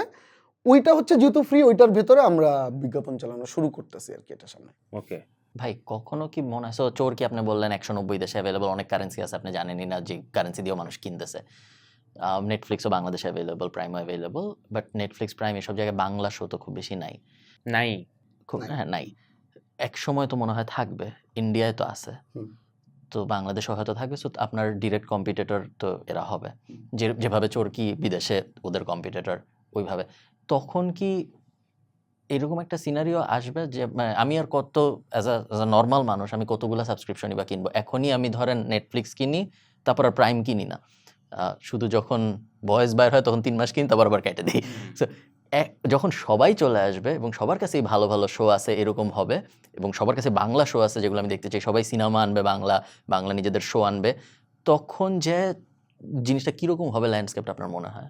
আমার কাছে মনে হয় এটা আরো বেটার মানে হবে আর কি, মানে বিজনেস ওয়াইজ। কারণ হচ্ছে যে যখন নেটফ্লিক্স এখানে ইনভেস্ট করবে তখন এটা স্বাভাবিকভাবে স্কেলটা বড় হয়ে যাবে, মার্কেট সাইজ বড় হবে। যখনই মার্কেট সাইজ বড় হবে তখন কিন্তু এইটার ইউজার বেজও আরো বড় হবে, কারণ একটা বড় জিনিস মানে কিন্তু বড় এফেক্ট। তো এটা আসলে হোল কেকের সাইজটাকে বড় করে দিবে আর কি। হ্যাঁ, তখন যেটা হবে যে আরো ইউজার বেজ তৈরি হয়ে যাবে অটোমেটিক। কিন্তু যদি অত ভালো কন্টেন্টের প্রোডাকশন না থাকে তখন সব ভালো একজন নিয়ে যাবে না? না, সব ভালো একজনের পক্ষে নেওয়া সম্ভব না। যদি ভালো কম থাকে তাহলে তো সম্ভব না, ভালো কম থাকারও বিষয় না, এটা আমি অন্যভাবে দেখি। সেটা হচ্ছে যে সব ভালো কিভাবে নিবে, আমার ইউএসপি কি, এতগুলো প্ল্যাটফর্ম তো বাংলাদেশে চলতেছে, নেটফ্লিক্স চলতেছে, প্রাইম চলতেছে, সবই তো আছে, তারপর আমারটা কেন কিনে? আমি যদি এইটা চিন্তা করি কেন কিনে, কারণ বাংলা ইউনিক প্ল্যাটফর্ম হচ্ছে চরকি, মানে কোয়ালিটি আর নাই বাংলায়। এখন আরেকজন এসে কি করবে, ও বাংলায় আবার ঢুকবে। আমাদের কন্টেন্ট টিমের যে 5-7 বছর 10 বছরের যে কন্টেন্ট আন্ডারস্ট্যান্ডিং, এইটা গ্যাদার করতেও তারও সময় লাগবে আরেকজনের, কারণ এটা কিন্তু ইমোশনাল প্রোডাক্ট। এটা কিন্তু এমন না যে আমার একটা পেপসি আমি প্রোডাকশন করি, সব বোতলের টেস্ট একই হইতে হবে। একটা বোতলের টেস্ট যদি ডিফারেন্ট হয় মানুষ মনে করবে প্রোডাক্ট খারাপ। আর আমার কি উল্টাটা, প্রত্যেকটা কন্টেন্টের টেস্ট ডিফারেন্ট হইতে হবে। দুইটা যদি একই রকম হয় বলবে যে একই রকম জিনিস বানাচ্ছ, এটা ওয়ার্ক করবে না। এই যে ইউনিকনেসটা, এইটার কারণেই হচ্ছে প্রত্যেকটা প্ল্যাটফর্ম টিকে থাকে তার ইউএসপি দিয়ে, যে আমার বাংলা কন্টেন্টের আন্ডারস্ট্যান্ডিং দিয়ে আমাকে টিকে থাকতে হবে। ও আসবে, আমার কম্পিটিশন বেড়ে যাবে, আমার যখন কম্পিটিশন বেড়ে যাবে আমাকে আরো বেটার প্রোডাক্ট বানাতে হবে। আমি না বানাতে পারলে তো ঝরে যাবো, এটা যে কোনো সময় সবাই ঝরে যাবে। বাট এটার বাজেট ওয়াইজ তো ওদের সাথে কম্পিট, বাজেট ওয়াইজ অনেক বড় বাজেটও প্রডিউস করবে, দ্যাট ইজ অলসো ফাইন। বড় বাজেট প্রডিউস করলে মার্কেট সাইজও বড় হবে বলে আমার ধারণা। আমি রাইট, এটা আমি জানি না রাইট অর রং, এটা আমার ধারণা। যখনই মার্কেটে ইনভেস্টমেন্ট ঢুকে তখন হোল মার্কেট সিনারিও মানে ডিফারেন্ট হয়ে যায়, বড় হয়ে যায়, তখন ইউজার বেসও বড় হয়ে যায় এবং সেটার বেনিফিট সবাই একটু না একটু পাইতে থাকে। তো আমার এটা হচ্ছে যে প্রত্যেকের কিন্তু ROI এর একটা হিসাব আছে। ও এখানে চাইলেই যে সবসময় অনেক বড় বাজারে কন্টেন্ট বানাবে এরকম কিন্তু না, কারণ এখানে আমি 10 টাকা ইনভেস্ট করে আমি যদি 11 টাকা আর্ন করতে না পারি তাহলে কিন্তু আলটিমেটলি লস ইনভেস্টমেন্ট হয়েছে না, আগে পরে বন্ধ করে। এক্স্যাক্টলি। তো আমরা কেন, আমাদের কাছে কিন্তু মানিটা ব্যাপার না, ব্যাপারটা হচ্ছে ROI-টা। আমি কেন 1 কোটি টাকার কথাটা বললাম, আমার 3 কোটি টাকা দিয়েও তো আমি প্রডিউস করতে পারি, কেন 3 কোটি টাকা প্রডিউস আমি করি না? কারণ 3 কোটি টাকার মার্কেট সাইজ নাই এখন, এটা রিটার্ন আসার সম্ভাবনা একটা কম। হ্যাঁ, আমি এটাই। তো ও যখন 20 কোটি টাকায় প্রডিউস করবো, ওকে 21 কোটি টাকা আনতে হবে না মার্কেট থেকে? তো 21 কোটি টাকা কোত্থেকে আনবে যদি মার্কেট সাইজ ক্রিয়েট করতে না পারে? ও যখন মার্কেট সাইজ 21 কোটি টাকা আনার জন্য মার্কেট সাইজ ক্রিয়েট করবে তখন তো অলরেডি 21 কোটি টাকার মার্কেট তৈরি হয়ে গেল, তাহলে আমার 22 কোটি টাকাতে প্রডিউস করতে তো কোনো সমস্যা। ভেরি ইন্টারেস্টিং অ্যাঙ্গেল, এভাবে আমি ভাবি নাই। 10 টাকার জিনিস, হ্যাঁ না, এটা খুব ইন্টারেস্টিং। একটু কি বলা যায় ভাই যে চরকি আসলে কত প্রফিটেবল? এই মুহূর্তে তো আমাদের ইনভেস্টমেন্ট পিরিয়ড চলতেছে, সো আমাদের এটা ব্রেক ইভেন টাইম হচ্ছে 2000 25 সালটা হচ্ছে আমরা যেটা আমাদের নিজেদের আমরা টার্গেট নিছিলাম যে 24 সাল পর্যন্ত এটা আসলে ইনভেস্টমেন্ট জি। করতে হবে। 25-এ এসে নো নিউ ইনভেস্টমেন্ট, ওকে, নতুন করে কোনো ইনভেস্টমেন্ট হবে না। আমাদের যে মানি ফ্লোটা, মানি রোলিং আছে, সাবস্ক্রিপশন দিয়ে আসবে, এটা দিয়ে প্রোডাকশন করব। 25-এ আমরা এটা অ্যাচিভ করতে চাই এবং 25-এর ডিসেম্বর নাগাদ ইনশাল্লাহ এটা অ্যাচিভ হয়ে যাচ্ছে। বাহ। তার মানে এখন আর নতুন করে কোনো ইনভেস্টমেন্ট চরকিতে লাগবে না। 26 সাল থেকে কি হবে, এটা এখন অপারেশনাল ব্রেক ইভেন, মানে no new investment, operational break even. জি। অপারেশনাল ব্রেক ইভেনের পরে ফাইন্যান্সিয়াল ব্রেক ইভেন হবে, যে টোটাল যত কিউমুলেটিভ টাকা এখানে ইনভেস্ট করা হয়েছিল সেটা একটা ব্রেক ইভেন টাইম লাগবে। সেটা হয়ে যাওয়ার পর কিন্তু যা আসবে সব প্রফিটে যাবে। সো ওইটা তখন আরো এটা বড় হতে থাকবে আর কি। তো এটা আমার মনে হয় আরো 2-3 বছর। আমার না এটা একটু বিশ্বাস করতে কঠিন লাগে যে বাংলাদেশের মার্কেটে প্রিমিয়াম কন্টেন্টের জন্য আলাদা সাবস্ক্রিপশন দিয়ে দেখবে, যেটা আপনি বললেন যে 1 কোটির বেশি হয়তো নাই, একটা রাফ আইডিয়া।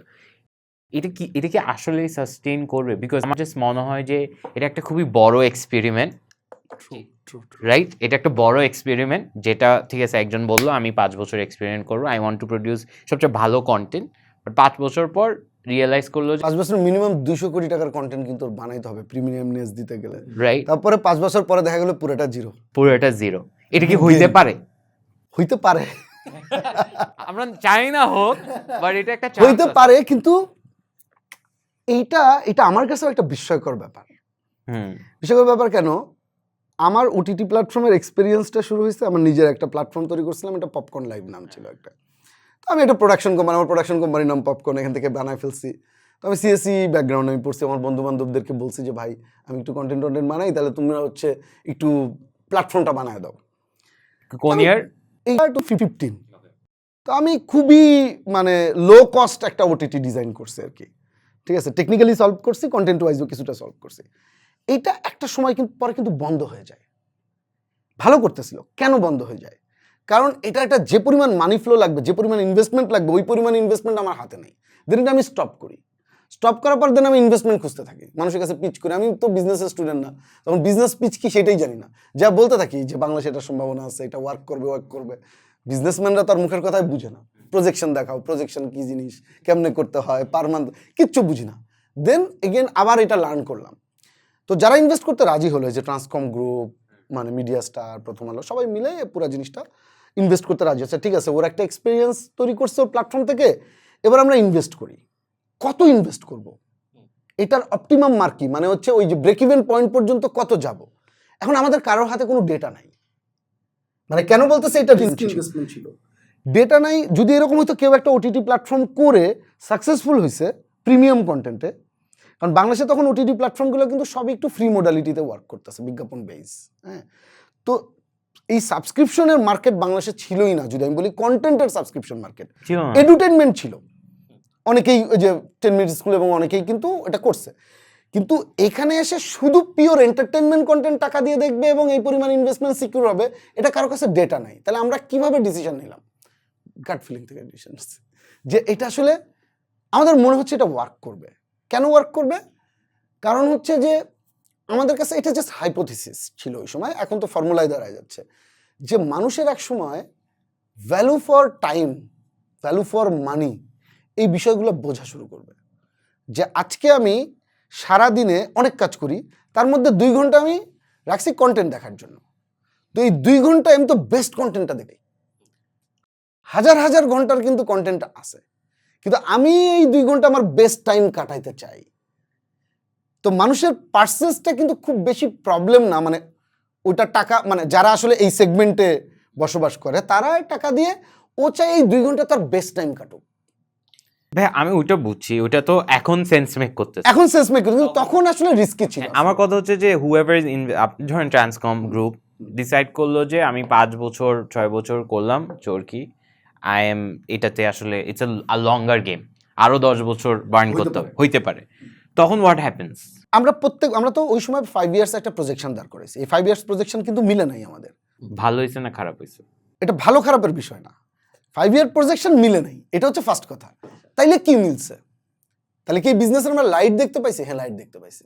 5 ইয়ার প্রজেকশন মিলে নাই তো কি হয়েছে? আরো 10টা নতুন আন্ডারস্ট্যান্ডিং হয়েছে, যে কারণে বিজনেস সাস্টেন করে গেছে। এটা আমরা জানতাম না।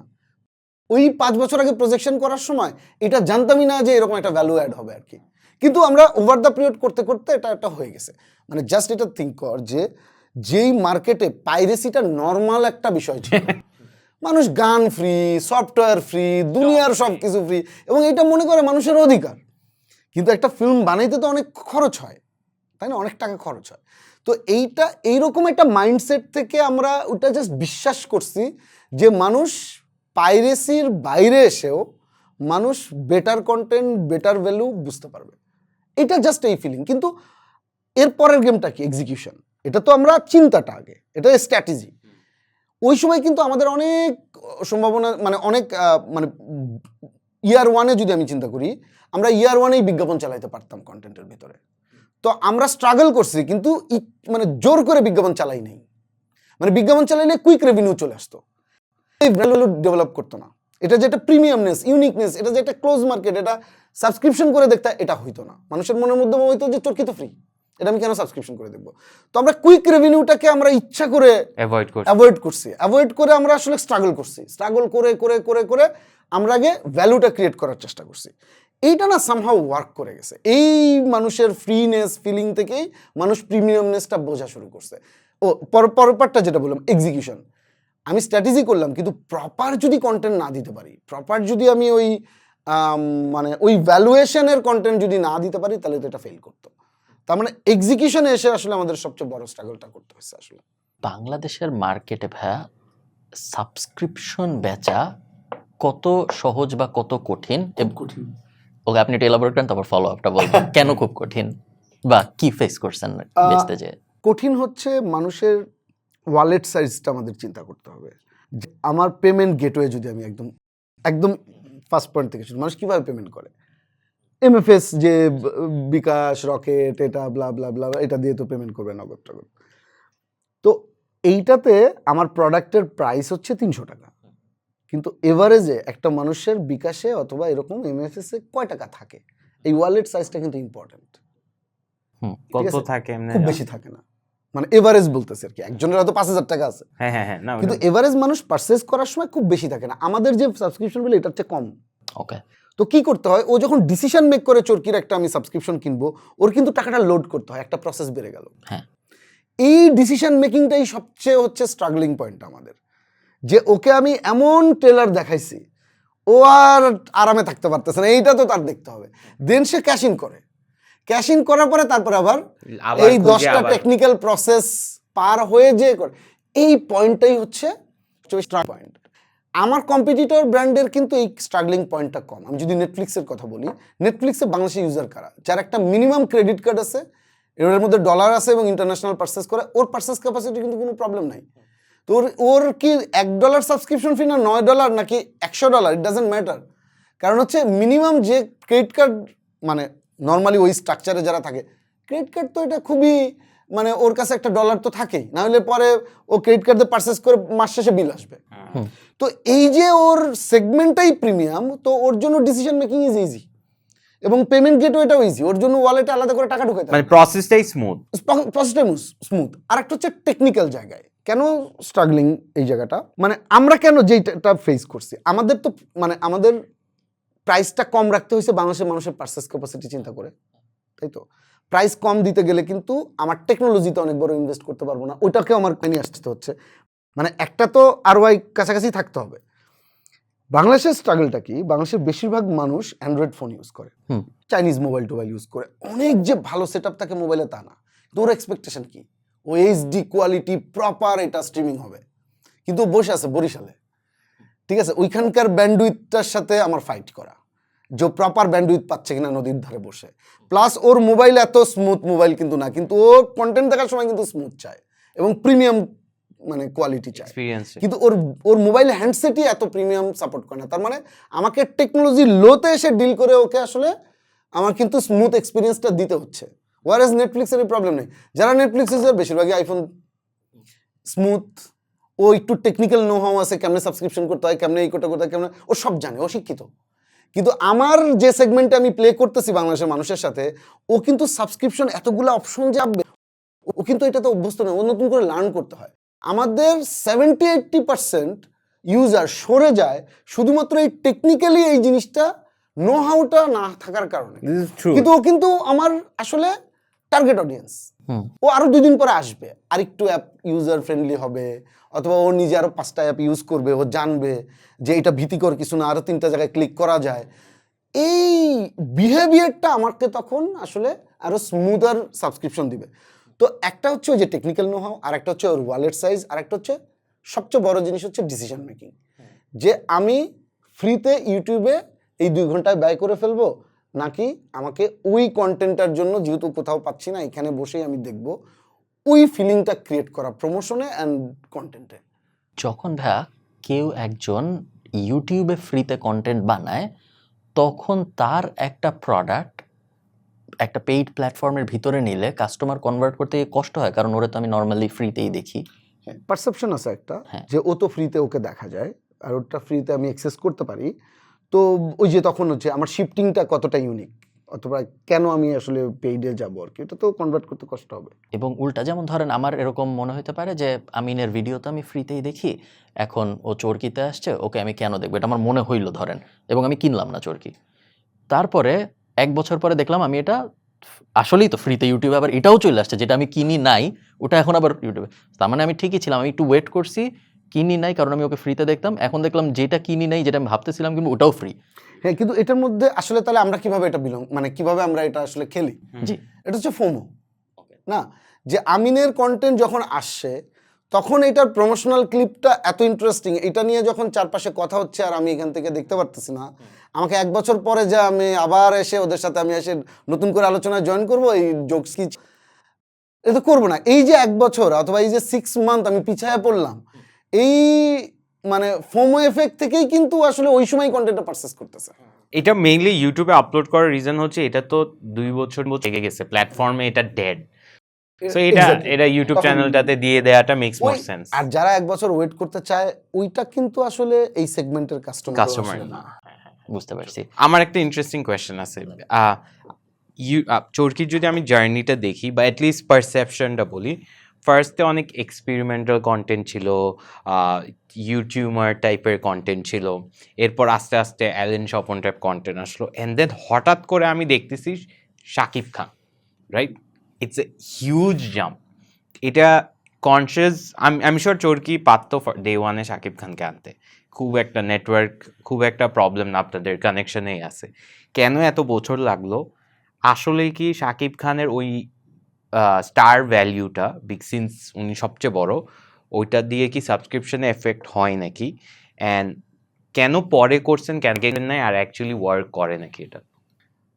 আচ্ছা, প্রথমত যে একটা যখন এরকম কন্টেন্ট বিজনেস অথবা এটা ঠিক শুধু কন্টেন্ট বিজনেস না, কিন্তু এটা টেকনোলজি কন্টেন্ট বিজনেসের আসলে মিক্স ওটিটি প্ল্যাটফর্ম। ইয়ার ওয়ানে যদি আমরা আসলে চিন্তা করি যে আমরা কিন্তু একটা নির্দিষ্ট সেগমেন্টের মধ্যে অপারেট করতেছি, তাদের অ্যাস্থেটিক কিন্তু হাই, এক্স্যাক্টলি। ঠিক আছে? তো আমি ঢাকা শহরের মধ্যে শুরুতে পড়াশোনা শুরু করলাম, এরা শিক্ষিত, এদের অ্যাস্থেটিক হাই, নেটফ্লিক্স দেখে বড় হয়েছে, ঠিক আছে? তাকে কিন্তু আমি একটু কগনিটিভ মাইন্ডে আসলে আমার কিন্তু আসলে খেলতে হবে। তখন অনেক ম্যাস কন্টেন্টের কিন্তু চাহিদাটাও আমার নাই, কারণ আমি শুরুতে আসলে এই ইউজার বেসকে আসলে আমি নিচ্ছি। প্লাস আমাদেরও বোঝার ব্যাপার ছিল যে আমরা আসলে কি ধরনের আমরা হয়তো 12 রকমের এক্সপেরিমেন্ট, আমি আসলে 7 রকমের এক্সপেরিমেন্টকে আমি তখন একটা ফর্মুলাইজ করার চেষ্টা করলাম যে এটা ওয়ার্ক করে, এটা করে না। তো একটা হচ্ছে যে আমাদের নিজেদের আন্ডারস্ট্যান্ডিং এর জন্য আমরা অনেক বেশি এক্সপেরিমেন্ট করতাম, আর একটা হচ্ছে আমরা তখন অনেক বেশি প্রিমিয়াম সেগমেন্টে আসলে অপারেট করতাম। এরপরে যখন ইয়ার 2 তে গেল, কনসিয়াসলি করতে, কনসিয়াসলি ডে ওয়ানে তো আমার ডেফিনেটলি বাংলাদেশের কোনো বড় স্টারকে নিয়ে কাজ করার ব্যাপারে কোনো সমস্যা নাই, মানে রিচ করা অথবা তাকে কোনো একটা প্রোডাকশনে নিয়ে আসা তো এটা কোনো ব্যাপার না, ওটা বিষয় না আর কি। ওর গল্প পছন্দ হলে আমরা মানে ইনভেস্ট করলে তো হবে, অথবা আমাদের আন্ডারস্ট্যান্ডিং থাকলে হবে, ওটা নিয়ে কোনো সমস্যা না। সমস্যা হচ্ছে যে এর পরের বছরে কি হয়েছে, ইয়ার 2 তে আমার কিন্তু পাইটা আরো বড় হয়েছে, এবার একটু আরো বড় জায়গায় খেলতেছি, তখন কিন্তু মিডল গ্রাউন্ডের কন্টেন্ট এরা পছন্দ করে। এখন আমি অপারেট করতেছি কিন্তু একদম রুরাল জায়গায় অপারেট করতেছি, তো এখন কিন্তু ওখানে শাকিব খানের যে স্টারডম, এটা কিন্তু ওরা বেশি ভ্যালু করতে পারে এখানে। তো আমার এই যে আস্তে আস্তে আমার পাইটাকে বড় করা, এই বড় করার জন্যই ওই ডিমান্ড অ্যান্ড সাপ্লাই আর আসলে গেমটা, যে আমি আসলে টার্গেট অডিয়েন্স কি এবং তাকে কি ফিড করবো আর কি। সো একটাই আমাকে একটু শাকিব খানের মুভির একটা, বিকজ আমার ক্রেজি লাগে ওনার স্টারডামটা, ইকোনমিক্সে একটু বুঝান, মানে সো 11 কোটি টাকা জয়েন্ট প্রোডাকশন, 11 কোটি টাকার জয়েন্ট প্রোডাকশন, এই অঙ্কটা একটু আমাকে বুঝান, এইটা কত বেসিক্যালি পার্সেন্ট কিসে যায়? এইটা বেসিক্যালি শাকিব খানের কন্টেন্ট স্পেশালি যদি আমি বলি, ওনারটা সিনেমা হলে ভালো ওয়ার্ক করে, হ্যাঁ অফকোর্স। কারণ সিনেমা হলে মাল্টিপ্লেক্স তো একটা মার্কেট সাইজ, সো এটার বাইরে single screen একটু দিতে সরি, মাল্টিপ্লেক্স মানে হচ্ছে স্টার সিনেপ্লেক্স। স্টার সিনেপ্লেক্স তো একটা ব্র্যান্ড, যেটার ভিতরে অনেকগুলো সিনেমা অনেকগুলো ঘর cinema আছে। hall থাকে। হ্যাঁ আচ্ছা, এটা হচ্ছে মাল্টিপ্লেক্স। এটা মাল্টিপ্লেক্স, এক মিনিট, মাল্টিপ্লেক্সের সাথে ডিল হয়? মাল্টিপ্লেক্সের সাথে একটা রেভিনিউ শেয়ারিং ডিল হয়, পার্ট ও একটা টাকা আর আমাকে একটা টাকা দেয়। সো পার টিকেট, Per ticket। ও যদি চুরি করে কোনো, মাল্টিপ্লেক্সের একটা সুবিধা হচ্ছে অনলাইন টিকিটিং, তো এইটা তো আসলে ওইটার সুযোগটা খুব একটা আচ্ছা কম থাকে, ওকে। সো মাল্টিপ্লেক্স একটা 11 কোটি টাকার প্রোডাকশনে কত পার্সেন্ট রেভিনিউ মাল্টিপ্লেক্স থেকে আসবে? মাল্টিপ্লেক্স দেয় মানে 30% মাল্টিপ্লেক্স থেকে আসে। 30%, সো 11 কোটি, 3 কোটি ধরো। 3 কোটি রাফলি মাল্টিপ্লেক্স আসলো।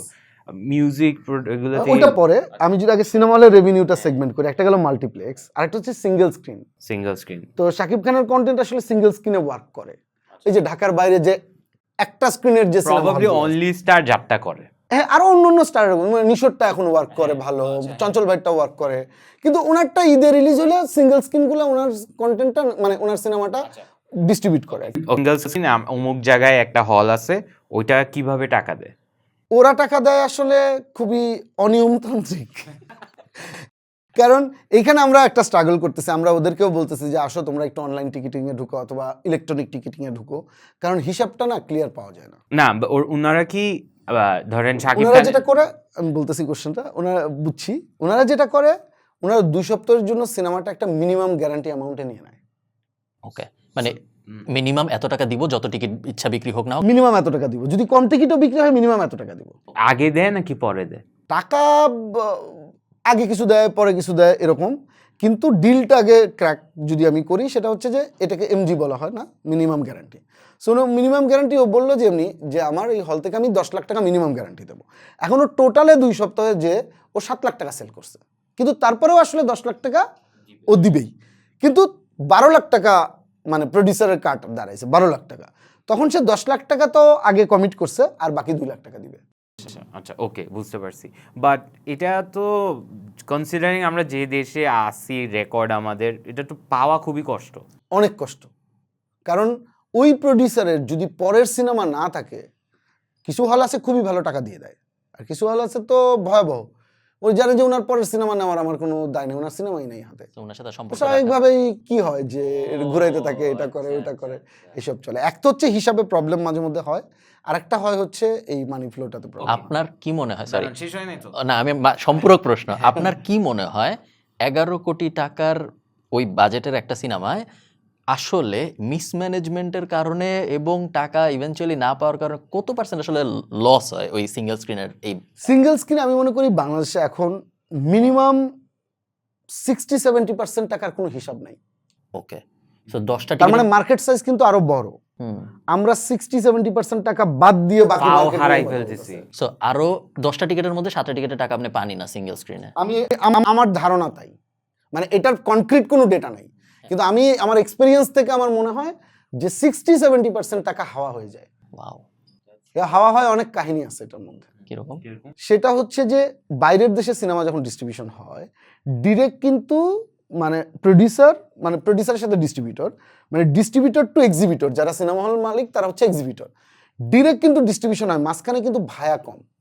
আমাদের এখানে বুকিং এজেন্ট নামে একটা কাহিনী আছে, কিরকম এটা? ঠিক আছে, যে আমি ঢাকার বাইরে 20টা সিনেমা হলে এটা দিতে চাই, তো একটা বুকিং এজেন্টের আন্ডারে 5টা সিনেমা হল আছে, তো সেই বুকিং এজেন্টকে আবার 10% দিতে হবে, এরকম 4টা বুকিং এজেন্ট লাগবে তো আপনার। এরকম আবার 4টা বুকিং আছে, সে আবার 10%, তার মানে 10% আগেই নাই, ঠিক আছে। এবার ওইখানে যাওয়ার পরে বলে যে এখানে একটা নতুন মেশিন বসানো হয়েছে প্রজেকশন দেওয়ার জন্য, ঠিক আছে, এই মেশিন ভাড়া দিতে হবে এত টাকা। তো আমি সিনেমা ইনভেস্ট করছি, সিনেমা বানাইছি, তোমার কাম কি? প্রজেকশন করা, তারপর মেশিন ভাড়া কি? ও ওয়াও তো সেটা মেশিন ভাড়া, সেটা আবার সিনেমা হল মালিক বলে যে এটা আমার মেশিন না, এটা আরেকজনের মেশিন ভাড়া করে চালাচ্ছি। আসলেও তাই, আরেকজন দেখা যায় উনি মেশিন সেটআপ দিছে। হ্যাঁ, বাট আপনারও দেখাইতে হবে বিকজ আপনারও মুভিটা এক্স্যাক্টলি। সো বাংলাদেশে এই সিস্টেমগুলো না ঠিক হয় নাই। আসলে কি একটা এক্সিবিটরের প্রপার হল থাকবে, বাথরুম থাকবে, সিটগুলো ঠিকঠাক থাকবে এবং একটা প্রজেকশন দিবে, ভালো এসি থাকবে, এটাই তোর কাজ। ওইটাই তোর কাজ, এটা ওর সার্ভিস। আমার সার্ভিস সিনেমা, ওর সার্ভিস এইটা। দুইটা জয়েন্টলি করে মানুষের কাছ থেকে মানে টিকিট কাটবে, দেন আমরা টাকা আমাদের মতো করে ভাগ করে নিব। এখনো প্রতিটা ধাপে এরকম কস্ট অ্যাড করতে থাকে আর কি। তো ইকোনমিক্স ওয়াইজ এটা আসলে সেন্সই মেক করে না।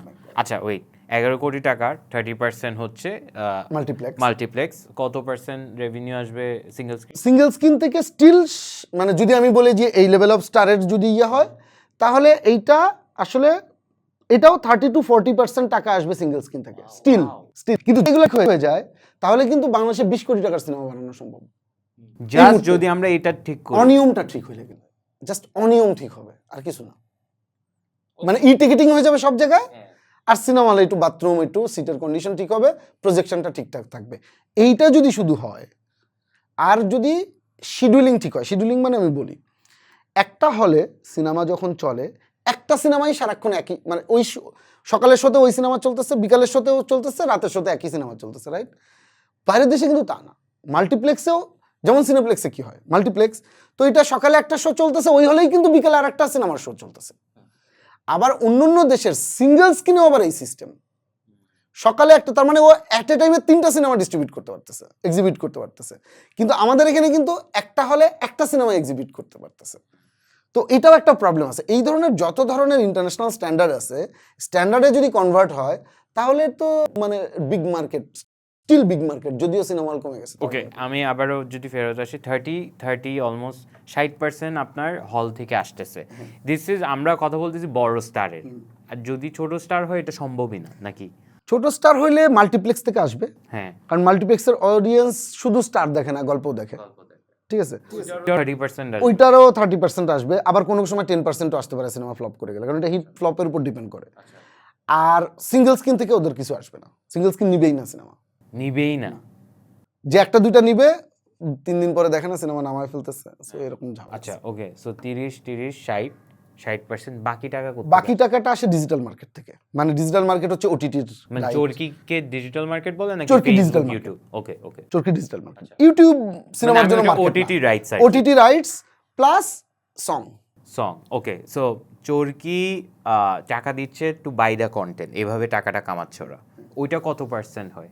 এটা ওই ডিপেন্ড, 20%, 30%, 20% রেভিনিউ ওইটা থেকে ওটা চলে থেকে, আসে। তার মানে 90% হয়ে গেল, আর 10% এই যে সং টং নানান কিছু থেকে চলে। সং রাইটস এর হিসাবটা কি? সং রাইটসের হিসাব হচ্ছে, সং এর আবার 2-3টা রেভিনিউ সেগমেন্ট আছে। একটা হচ্ছে আরবিটি, মানে এই যে কলার টিউন মানুষ যে গান গায়, এইটা থেকে একটা রেভিনিউ আসে আর কি। সো এটা হচ্ছে টেলকো গুলো একটা রেভিনিউ দেয়, সো এটা এখানে একটা রেভিনিউ আছে। আর একটা হচ্ছে স্পটিফাইতে কিন্তু এখন সং চলে, সো ওরা একটা লাইসেন্স ফি দেয়। অত এরকম যতগুলো আসলে মানে অডিও মানে মার্কেট আছে আর কি, মানে যারা শুধুমাত্র অডিও সেগমেন্টে অপারেট করে। এরপর আবার ইউটিউবে, সো ইউটিউব থেকে আবার ওই মিউজিক ভিডিওর একটা মানে, সো মোটামুটি আমার তাইলে একটা 11 কোটি টাকার মুভি যদি আমি টাকা ওয়াইজ প্রফিটেবল করতে চাই, আমার সিনেমা হলে হিট না করলে এটা আসলে সম্ভব না, জাস্ট ডিজিটাল থেকে সম্ভব না। ওকে, এখন পসিবল না। আর যখন ভাইয়া ওটিটি ছিল না, তখন এই 20% কাভার হইতো কিভাবে ওই সিনেমা? যখন না, তখন কিন্তু এত টাকার সিনেমা কিন্তু সবাই মিলে করতো না। তখন কিন্তু আরেকটু ইনভেস্টমেন্ট কম, যে শুধুমাত্র আমার সিনেমা হলের মার্কেট থেকে কত টাকা বের হয়ে আসবে। সো যখন চরকি কো প্রডিউস করতে, তখন চরকির revenue is not just Chorki subscription, movie rights. এটা ডিপেন্ডস, এটা হচ্ছে আমরা প্রিতে যখন ইনভেস্টমেন্ট করি, কারণ আমরা তো কো প্রডিউসার হিসেবে কাজ করি তখন এই সিনেমার জন্য। তো প্রিতে যখন ইনভেস্ট করি তখন আমরা সেট করে নেই যে এইটা কি আমরা, আমি এত % ইনভেস্ট করবো, টোটাল প্রজেক্টের ভ্যালু লাইক 10 কোটি টাকা, তার মানে আমি এত % ইনভেস্ট করবো, 30% আমি ইনভেস্ট করবো, আমি হোল ওটিটি রাইট আমি নিয়ে নিবো, তোমাকে কিছু দিব না। অথবা যত রেভিনিউ সেগমেন্ট থেকে যত রেভিনিউ আসুক আমি 30% নিবো, সেক্ষেত্রে আমি সিনেমা হলেরটাও নিবো, আবার তুমি ওটিটিটাও নিবো। তো এটা ডিলের উপর ডিপেন্ড করে যে কোন সিনেমার জন্য আমি কিভাবে ডিল করতেছি। ইউজুয়ালি যেটা হয়, আমরা আসলে ওটিটি রাইটটা আমরা তখন সিনেমা হলের রেভিনিউ থেকে আমরা কোনো কাট নেই না, আমরা আসলে ওটিটির মানে অথবা ডিজিটাল রাইটটাই ওইখানে আপনারা যা খেলার খেল। আমরা প্রমোশন হেল্প করি, মানে আলটিমেটলি প্রমোশন একটা বড় হেল্প করি, কিন্তু সিনেমা হল থেকে আমরা রেভিনিউটা মানে নেই না, কারণ আবার এখান থেকেও রেভিনিউটা নেয় না, কারণ ডেটা শেয়ারের একটা বড় ব্যাপার থাকে। শুরুর দিকে প্রমোশনে হেল্প করলে বেশিরভাগ মানুষ সিনেমা হলেই চলে যাবে, ওখানেই দেখে ফেলবে, এরকম হয় না? না, এইটাও একটা বাংলাদেশের জন্য না অদ্ভুত ইউনিক এক্সপিরিয়েন্স।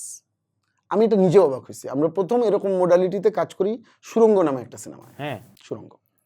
তো আমাদের মনে হচ্ছিল এখানে পোস্টারের মধ্যে চরকির লোগো আছে, তাহলে মানুষ সিনেমা হলে কি যাবে? যে তো চরকিতেই আসবে, তাহলে আমি সিনেমা হলে দেখবো না। আবার একই রকম যে আমরা অনেক প্রমোশন করলাম, সিনেমা হলে দেখে ফেললো, তাইলে আবার চরকিতে দেখবে না। তো আমরা বোধ প্রডিউসার, আমরা এটা বলবো লেটস এক্সপেরিমেন্ট দিস। আমরা জানি না, কারণ বাংলাদেশের সবকিছুই আউলা, মানে সবকিছু ইন্টারেস্টিং, পৃথিবীর কোনো কিছুর সাথে এগুলার মিল নাই। তো লেটস প্লে দিস গেম। এবং আলটিমেটলি ওইটা সিনেমা হলেও সুপারহিট করে গেল, ওটিটিতেও সুপারহিট করে। এটা কোনো ফর্মুলা নাই। ওনাও জানা এটার কেমনে ব্যবসা হচ্ছে কেউই জানে না। কিন্তু আফটার 6 মান্থ অফ মানে রিলিজ হয়ে গেছে, এখন আমরা এটা অ্যানালাইসিস করতে বসলাম।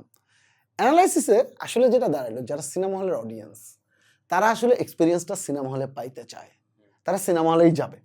এক, ওর যদি সিনেমাটা ভালো লেগে যায় ও ওটিটিতে আবার রিওয়াচ করবে।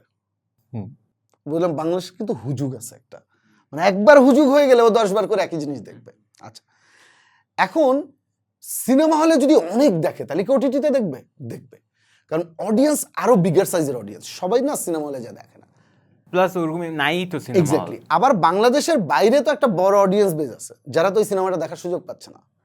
আবার সিনেমা হল যেসব জায়গা আছে তার বাইরেও গ্রামে অনেক অডিয়েন্স আছে যারা আসলে সিনেমা হল পর্যন্ত আসেনি। আবার কাছে অনেক অডিয়েন্স আছে জ্যাম ঠেলে যাব না, ঠিক আছে? তো এই যে অনেক অডিয়েন্স, আমরা হিসাব করে দেখছি সিনেমা হলে যদি বেশি হিট করে এই সিনেমা, ওটিটিতেও বেশি হিট করে, কারণ ওটা একটা হাইপ ক্রিয়েট হয় আর কি। আচ্ছা ভাই, আমি এই ফর্মুলা যদি নেটফ্লিক্স জানে ওরা অবাক হয়ে যাবে যে এইভাবে ওয়ার্ক করে। ওরা আসবেই না বাংলাদেশে, জানলে ভালো আপনার জন্য। বাট একটা রেভিনিউ বললেন যে বাইরের দেশের সিনেমা হলগুলো, ওইটা কতটুকু পার্সেন্টেজ অফ সেলস থাকে? না ওইটা খুব ছোট? সরি স্যার, সো একটা মানে ইনকাম স্ট্রিম হচ্ছে বাইরের হলসগুলো যখন মুভিগুলো প্লে করে শাকিব খানের, রাইট? উনার ওইটাতে কতটুকু ইনকাম? না ওইটা আমি টোটাল সিনেমা হলটা ওটাকে আমি মাল্টিপ্লেক্সের ভিতরে আচ্ছা আচ্ছা, 30% মাল্টিপ্লেক্সের ভিতরে ফেলে বাট ওটা যদি আলাদা বলেন, কিন্তু ওইটা যদি আলাদা বলি ওটাও ভালো মার্কেট, কারণ ওইখানে একটা জিনিস হয় কি যে বাইরের যারা ডিস্ট্রিবিউটর, যেখানে বাঙালি অডিয়েন্স বেশি, সেখানে সিনেমা হলে যখন ওরা রিলিজ করে, যেরকম দেশ ইউকে, মানে ইউএসএ তে প্রচুর বাংলাদেশি সিনেমা রিলিজ হয় আর কি। মানে হয় কি একটা ওই যেটা মেইন পয়েন্ট, ওখানে সিনেমা হলে রিলিজ করে সবাই মানে অনেক মাইল ড্রাইভ করে এসে সিনেমাটা দেখে, স্পেশালি উইকেন্ডে দেখে, বিকজ ওটা একটা এক্সপেরিয়েন্স। এক্সপেরিয়েন্স। ওদের কি হয়, সিনেমাটা যদি অনলাইনে পাওয়াও যায় তারপরেও এসে সিনেমা হলে দেখে, কারণ দুইটা কারণ। এই যে একটা বাঙালির সাথে আরেকটা বাঙালির দেখাই হয় অনেকদিন পর পর, কিন্তু যখন সিনেমা হলে সবাই সিনেমা দেখতে আসে তো তাদের একটা মিংলিং হয়, তাদের একটা আড্ডা হয়, তাদের এই সিনেমা দেখার পরে ওটা খাওয়া দাওয়া করে। একটা এক্সপেরিয়েন্স। এক্স্যাক্টলি, ওই এক্সপেরিয়েন্সটার জন্য ওরা দেখে। 11 কোটি টাকায় আমার, তার মানে বুঝলাম যে এক মুভি বিজনেসে ঢোকা উচিত না, বিকজ এখানে সিস্টেমটাই ঠিক নাই। বাট চরকির জন্য আসলে তুমি যদি সিঙ্গেল স্ক্রিন হল চালাও তাহলে তুমি মুভি বিজনেসে ঢুকতে পারো, মনে হচ্ছে তাদের সিঙ্গেল স্ক্রিনে যদি ডিসরাপশন করা যায় তাহলে একটা। আচ্ছা, আমি এটাই জিজ্ঞেস করতাম, এটা কি করলে ফিক্স হয়ে যাবে? বাথরুম ধরেন আমি ফিক্স করতে পারবো না, বাট আমি ডিজিটালি পারবো। মানে কারণ আমি যদি একটু যদি মানে এভাবে বলি জিনিসটা, যে আমি যদি এটা ঠিক করতে চাই, আমার তো আগে হল সিঙ্গেল স্ক্রিনদেরকে রাজি করাইতে হবে এই সিস্টেমে আসবে, বাট ওদের তো আসলে ওদের লস না। এখানে বেসিক্যালি প্রত্যেকটা দেশেই, মানে এটা তো একটা আর্ট ফর্ম না, আর্ট ফর্মকে পেট্রোনাইজ করতে হয়, গভর্নমেন্ট সাবসিডি দিতে হয়। গভর্নমেন্ট কিন্তু কিছু কিছু জায়গায় কিন্তু ট্রাই করছে, একদম করে নাই তাই আমি বলবো না, কারণ গভর্নমেন্ট একটা ফান্ড ক্রিয়েট করছে, 100 কোটি টাকার ফান্ড ক্রিয়েট করছে, আমি যদি ভুল না বলে থাকি, প্লাস মাইনাস হবে। তো 100 কোটি টাকার ফান্ড কি করছে, যে সিনেমা হলের উন্নয়নের জন্য। একটা সিনেমা হল মালিক চাইলেই ও আসলে এই টাকাটা নিয়ে, এবং খুবই অল্প ইন্টারেস্ট রেটে আর কি, ঠিক আছে, যেটা রেগুলার একটা বিজনেসের চেয়ে অনেক কম ইন্টারেস্ট রেট। তার মানে গভর্নমেন্ট এখানে একটা পজিটিভ একটা জায়গা ক্রিয়েট করছে। কে পাইছে এটা? এটা যে কেউ অ্যাপ্লাই করে নিতে পারে, পাইছে। কিন্তু রিয়েলিটিতে কি হয়েছে, রিয়েলিটিতে সিনেপ্লেক্স ছাড়া কেউ এটা এখন পর্যন্ত এক্সারসাইজ করে নাই। কারণ হচ্ছে এইটার তো কিছু কমপ্লায়েন্স আছে, এই লোনটা অ্যাপ্লাই করতে হলে তো 10টা পেপারস ঠিক থাকতে হবে। বাংলাদেশের বেশিরভাগ হল মালিকের পেপারস ঠিক নেই, মানে পেপার নাই বলতে হয়তো লিগ্যাল পেপারস কিছু আছে, কিন্তু কমপ্লায়েন্স তো থাকে, অনেক কিছুর কমপ্লায়েন্স থাকে আর কি। এটা ডেটা, এটা সেটা, হ্যান ম্যান ত্যান, ব্যাংক অ্যাসেস করবে, সেই অ্যাসেসমেন্টটা ঠিক, এই হ্যাপাটা ওরা হয়তো নিতে চায় না। আর বেশিরভাগই হচ্ছে যে আমার বাবার হল ছিল, বাবা পছন্দ করতেন, হলটা ভাঙি নাই, আমি অন্য বিজনেস করি, এটা নিয়ে এত প্রেশার নিতে চাই না। কিন্তু যারা সিরিয়াস বিজনেসে আসতে চায় তাদের জন্য কিন্তু এটা বড় অপরচুনিটি। তো এইখানে সিনেমা হল মানে ঠিক করা এটা তো ব্যক্তিগত উদ্যোগ, কিন্তু গভর্নমেন্ট যদি পলিসি করে দেয়, যেটা নিয়ে আমরা অনেকদিন ধরে ফাইট করতেছি গভর্নমেন্টের সাথে, যে আপনি ই টিকিটিং থাকতেই হবে, এগুলোকে ম্যান্ডেটরি করতে হবে। কারণ ই টিকিটিং করার জন্য যেই সাবসিডি অথবা যেই সাপোর্ট দেওয়া দরকার, আপনারা হল মালিককে ওই সাপোর্টটা দেন না। তারপরেও কেন আমি হল মালিক, আমি নিব না? আমি তো চরকি থেকে টাকা মারতে পারলে আমার লাভ। এক্স্যাক্টলি। তো এখন যেটা হয় যে হল মালিক নিবে না, এই গেমটা এখন প্রডিউসার ভার্সাস এক্সিবিটর গেমটা চলতেছে। আমি তো অনেক ভালো সিনেমা এখন প্রডিউস যদি করে ফেলতে পারি, এবার যেই হল হচ্ছে তেরা, সে সাপোর্টও দিবে না, সার্ভিসও দিবে না, আবার কোনো কিছু করবে না, কিন্তু টাকা খাবে। এখন আমার গেমটা কি? আমি তোমাকে সিনেমা দিব না। বাট আমি তো সিনেমা বানাইছি, আমি দেখাইতে চাই। হ্যাঁ, দেখাইতে চাই, কিন্তু ওকে যদি আমি সিনেমা না দেই, ও বাধ্য হবে। ও কিন্তু তখন বুঝবে যে আমি এই সিনেমা, এই কোয়ালিটির সিনেমা নেওয়ার জন্য আমার এই কোয়ালিটির অডিয়েন্স আসবে, তার জন্য একটা ভালো সেটআপ লাগবে আমার। তো ওইটা যদি আমি না নেই, তাহলে ওই সিজনে আমি বিজনেসটা লুজ করলাম। ও কিন্তু বিজনেস করে। আচ্ছা আচ্ছা। তো এইটার একটা ইয়ে চলছে। ওদের সাথে কথা বলতে বসলেই ওরা বলে যে না, আমরা চাই টিকিটিং, আমরা চাই এইটা, আমরা চাই ওইটা। রিয়েলিটিতে আবার অনেক সময় আসে না। নিশ্চয়ই ওদেরও পেইন পয়েন্ট আছে। এটা আমাদের আসলে, আমরা তো আমাদের সাইড থেকে দেখতেছি, প্রডিউসার অ্যাঙ্গেল থেকে। ওদের পেইন পয়েন্টটাও আসলে গভর্নমেন্টের বুঝতে হবে, বুঝে পলিসিগতভাবে জিনিসটা সেট করতে হবে, অথবা আরো সাপোর্ট সিস্টেম বাড়াইতে হবে। তাইলে টিকেটিং করা অত কষ্টের কিছু না, এটা তো একটা ওয়েবসাইট। ম্যাটার অফ মানে এটা এখন তো সব টেমপ্লেটই আছে, দুনিয়ায় খালি এপিআই ইনজেক্ট করবে, আর তো কিছু নাই করার। আচ্ছা, আর আমার একটা প্রশ্ন হচ্ছে, সরি আপনাকে আমি একটা জিনিস জিজ্ঞেস করতাম ভাই, যে যদি উৎসব লঞ্চ করছি আমি চরকিতে, 100 সাবস্ক্রাইবার আসছে উৎসব দেখতে, 1 বছর পরে যে 100-র মধ্যে কিরকম চার্ন হয়, কতজন থাকেন, কতজন চলে যান? চার্ন আমার পার কন্টেন্টের উপরে খুব বেশি ডিপেন্ড করে না। চার্ন ডিপেন্ড করে হচ্ছে যে আমার পার মান্থ সাবস্ক্রিপশন অথবা আমার পার 3 মান্থ সাবস্ক্রিপশন আসলে চার্ন আছে। চার্ন ডেফিনেটলি একটা বিগ প্রবলেম। যে এটা কি ধরেন 30%, 40% প্রবলেম, নাকি 10%, 20%? 10% প্রবলেম হলে টেনশনই করতাম না। 50%-এর বেশি প্রবলেম? ওইটাকে আবার না, 50% না, এর আগের যে নাম্বারে, হ্যাঁ 30-35% তো চার্ন সবসময়। ওইটাকে আমরা এখন যত কম আসলে, তো ওইটা এরকম হইলেই তো হয়ে যায় যে 3 মাস পর পর আপনি শাকিব খানের মুভি দিলে, হ্যাঁ, তারপরে 3 বার শাকিব খানের পর আবার ওয়ার্ক করবে। এখন আপনি 4 বারে দিবেন, তখন ওটা হয়ে যাবে নিউ নরমাল। New normal. তখন তো আমার নতুন কিছু লাগবে। সো এইটাও হিসাব আছে একটা, ঠিক আছে? মানে আমি সব প্রিমিয়াম দিলাম, একসময় এই প্রিমিয়ামনেস আর কাজ করবে না। ইচ্ছে করে খারাপ কন্টেন্ট না না, এই জন্য আমারটা নিচে মনে হয় যে 1 মাস একটা খারাপ কন্টেন্ট দিতে। কিন্তু এই গেমটা সবসময় একটা থাকে, এটা বড় মানে ওটিটি প্ল্যাটফর্মগুলো সেম থাকে, যে আমার আসলে ইয়ারলি 4টা কোয়ার্টারে বিগ কন্টেন্ট দিব 4টা, যেটা নিয়ে একটা আছে না, একটা স্কুইড গেম, সারা পৃথিবী এটা নিয়ে অনেক আলোচনা করবে, কিন্তু আবার রেগুলার শো রিলিজ করতে, কিন্তু খারাপ শো রিলিজ করতেছে না, রেগুলার শো রিলিজ করতেছে, কিন্তু সেইটা নিয়ে একটা মিনিমাম লেভেলে আলোচনা হবে। এই আপস এন্ড ডাউন মিলেই তো। আপনাদের ধরেন কথা আমার বছরে বাজেট আছে 10 টাকা, আমি 5 টাকা স্পেন্ড করব একটা প্রিমিয়াম, বেশি প্রিমিয়াম, বাকি 1 টাকা করে ভাগ করে দিব, এটাই স্ট্র্যাটেজি। এক্স্যাক্টলি। এইটা সো আমি এত কষ্ট করে 10 জনকে আনতেছি, তারপর 4 জনই চলে যাচ্ছে, 6 জন থাকতেছে। এই প্রবলেম সলভ করবেন কিভাবে? দুইটা, একটা হচ্ছে যে content flow and quality content, এটা কন্টিনিউয়াসলি রাখতে হবে, ঠিক আছে? এইটার কারণে আমরা দর্শক আমাদের কমপ্লেইন করে, আমরা জানি যে ভাই দেখে ফেলছি সব, এখন কি করবো? আপনি এত বেকার কেন? সব দেখে ফেলছি। কিন্তু আসলে কি হয় রিয়েলিটিতে, আমরা তো বুঝি, আসলে ব্যাক এন্ডের ডেটা তো আমাদের কাছে আছে, আমরা বুঝি কি ও আসলে ফ্রন্ট স্লাইডে যেই সব জিনিস পাইছে ওইগুলো দেখছে। এইটার ভেতর আসলে ফ্রন্টে আমি কতগুলো কন্টেন্ট শোকেসিং করতে পারি, মানে হাইয়েস্ট 50টা কন্টেন্ট শোকেসিং করতে পারি, কিন্তু আমার তো আরো 500 কন্টেন্ট আছে, সার্চ করলেই পাবে, অথবা এটার ভেতরে ঢুকলেই পাবে, অন্য পেজে ঢুকলেও ঢুকে না, মনে করে আসলে সব দেখে নাই। ওইটাকে যখন আবার প্রমোশনে ঢালি, তখন আবার ওইগুলো দেখা শুরু করে। কিন্তু আমি মনে করি চরকির আরো কন্টেন্ট ফ্লো আরো বাড়াইতে হবে। সো এখন মাসে একটা না সপ্তাহে একটা? আমাদের এখন যেটা হয়েছে যে মাসে মানে এভারেজে 2টা 3টার দিকে আমরা যাচ্ছি। খুব সময়ের মধ্যে ডিক্লেয়ার করবো যে এভরি উইক ওয়ান। সো এটা তো লাগবে, কারণ মানুষ উইকেন্ডে তো বসে দেখতে হয় আর কি। হ্যাঁ, আর একটা প্রবলেমটা কি, কন্টেন্ট ফ্লোটার মেইন প্রবলেম শুধু ইনভেস্টমেন্ট না, টাকা না, মেইন হচ্ছে যে কন্টেন্ট ক্রিয়েটর ভালো কন্টেন্ট, মানে যেই পরিমাণ কন্টেন্ট প্রয়োজন ইনফ্যাক্ট শুধু চরকির জন্য, এই পরিমাণ মার্কেটে প্রফেশনালস নাই।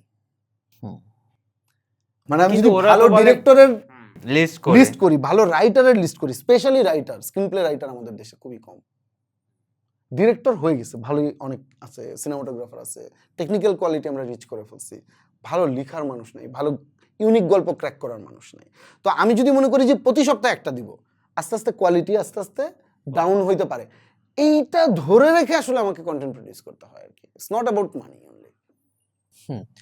এই প্রবলেমগুলো কি ভাই মনে হয় যে ভালোর দিকে যাচ্ছে না খারাপ দিকে যাচ্ছে? যেমন ধরেন 10 বছর পরে যায় কি সিঙ্গেল সিনেমা হল থাকবে না, নাকি ভালো আরো সিনেমা হল থাকবে? সিনেমা হল না, এটা কই মাছের প্রাণ আর কি। ছোটবেলা থেকে শুনতেছি নতুন নতুন জিনিস আসছে, রঙিন টেলিভিশন আসার পর সিনেমা হল নাই হয়ে যাবে, সিনেমা হল স্টিল ঠিক আছে। এরপরে ওটিটি আসার পর সিনেমা হল নাই হয়ে যাবে, ঠিক আছে। এরপরে অমুক আসার পর সিনেমা হল, সবই নতুন মিডিয়া আসতেছে, নতুন মিডিয়ার মতো অপারেট করতেছে, কিন্তু সিনেমা হল কিন্তু ঠিক আছে। কমতেছে না, কমতেছে কিন্তু ওই হারে কমতেছে না আসলে, কারণ সিনেমা একটা এক্সপেরিয়েন্স, এটা মানুষ করতে যায়। ওকে, তাহলে আমরা same question, screen play writer 10 বছর পরে কি আরো ভালো পাবো নাকি আরো কমবে, এখন যা আছে তার থেকেও খারাপ হবে? আমার মনে হয় ভালো পাবো, কারণ এটা হচ্ছে যে আমাদের দেশটাও হিসাব করতে হবে যে আমাদের দেশের বয়স কত, আর এডুকেশন সিস্টেম কিন্তু আমরা আসলে অনেক স্ট্রং এডুকেশন সিস্টেম আমাদের দেশে না, কোয়ালিটি এডুকেশন সিস্টেমের অভাব আছে আমাদের দেশে। তো ভালো একটা ফিল্ম স্কুলই তো বাংলাদেশে নাই, যে প্রপার ফিল্ম স্কুল যেটা ইন্টারন্যাশনাল স্ট্যান্ডার্ড ঠিকঠাক বেসিকটা, এইটা তো প্রবলেম। সো এত বড় ইন্ডাস্ট্রি অপারেট হচ্ছে, একটা টেকনিক্যাল স্কুল নাই। আপনার কি মনে হয় একটা টাইম আসবে যখন ইউটিউবের স্টাররা will be big movie stars and ওদের কন্টেন্টে আপনাদের কিনাটা মেক সেন্স করবে? যেরকম ধরেন আপনি আমারটা নিলেন বা কারিনারটা নিলেন, রাইট? আমরা একটু এফোর্ডেবল, আমাদের প্রবলি একটা ট্র্যাকশন চরকিতে চলে যায় সাবস্ক্রিপশনের জন্য, তো ওইটা কি আরও সেন্স মেক করবে না র্যাদার দেন যতদিন যাচ্ছে মুভি স্টারটা কমতেছে? না, এটার সাথে আসলে কম্পারিজন করা যায় না, কারণ দুইটার দুই রকম এফেক্ট। মানে একটা এফেক্ট আরেকটা এফেক্টের সাথে ক্রস খুব বেশি করে না। মানে এফোর্ডেবিলিটি কিন্তু আসলে ওটিটি কন্টেন্টের মেইন পার্ট না, মানে মেইন পার্ট হচ্ছে কোয়ালিটি। এফোর্ডেবল সবসময় কিন্তু মানে কোয়ালিটি দিতে পারবে না, ঠিক আছে।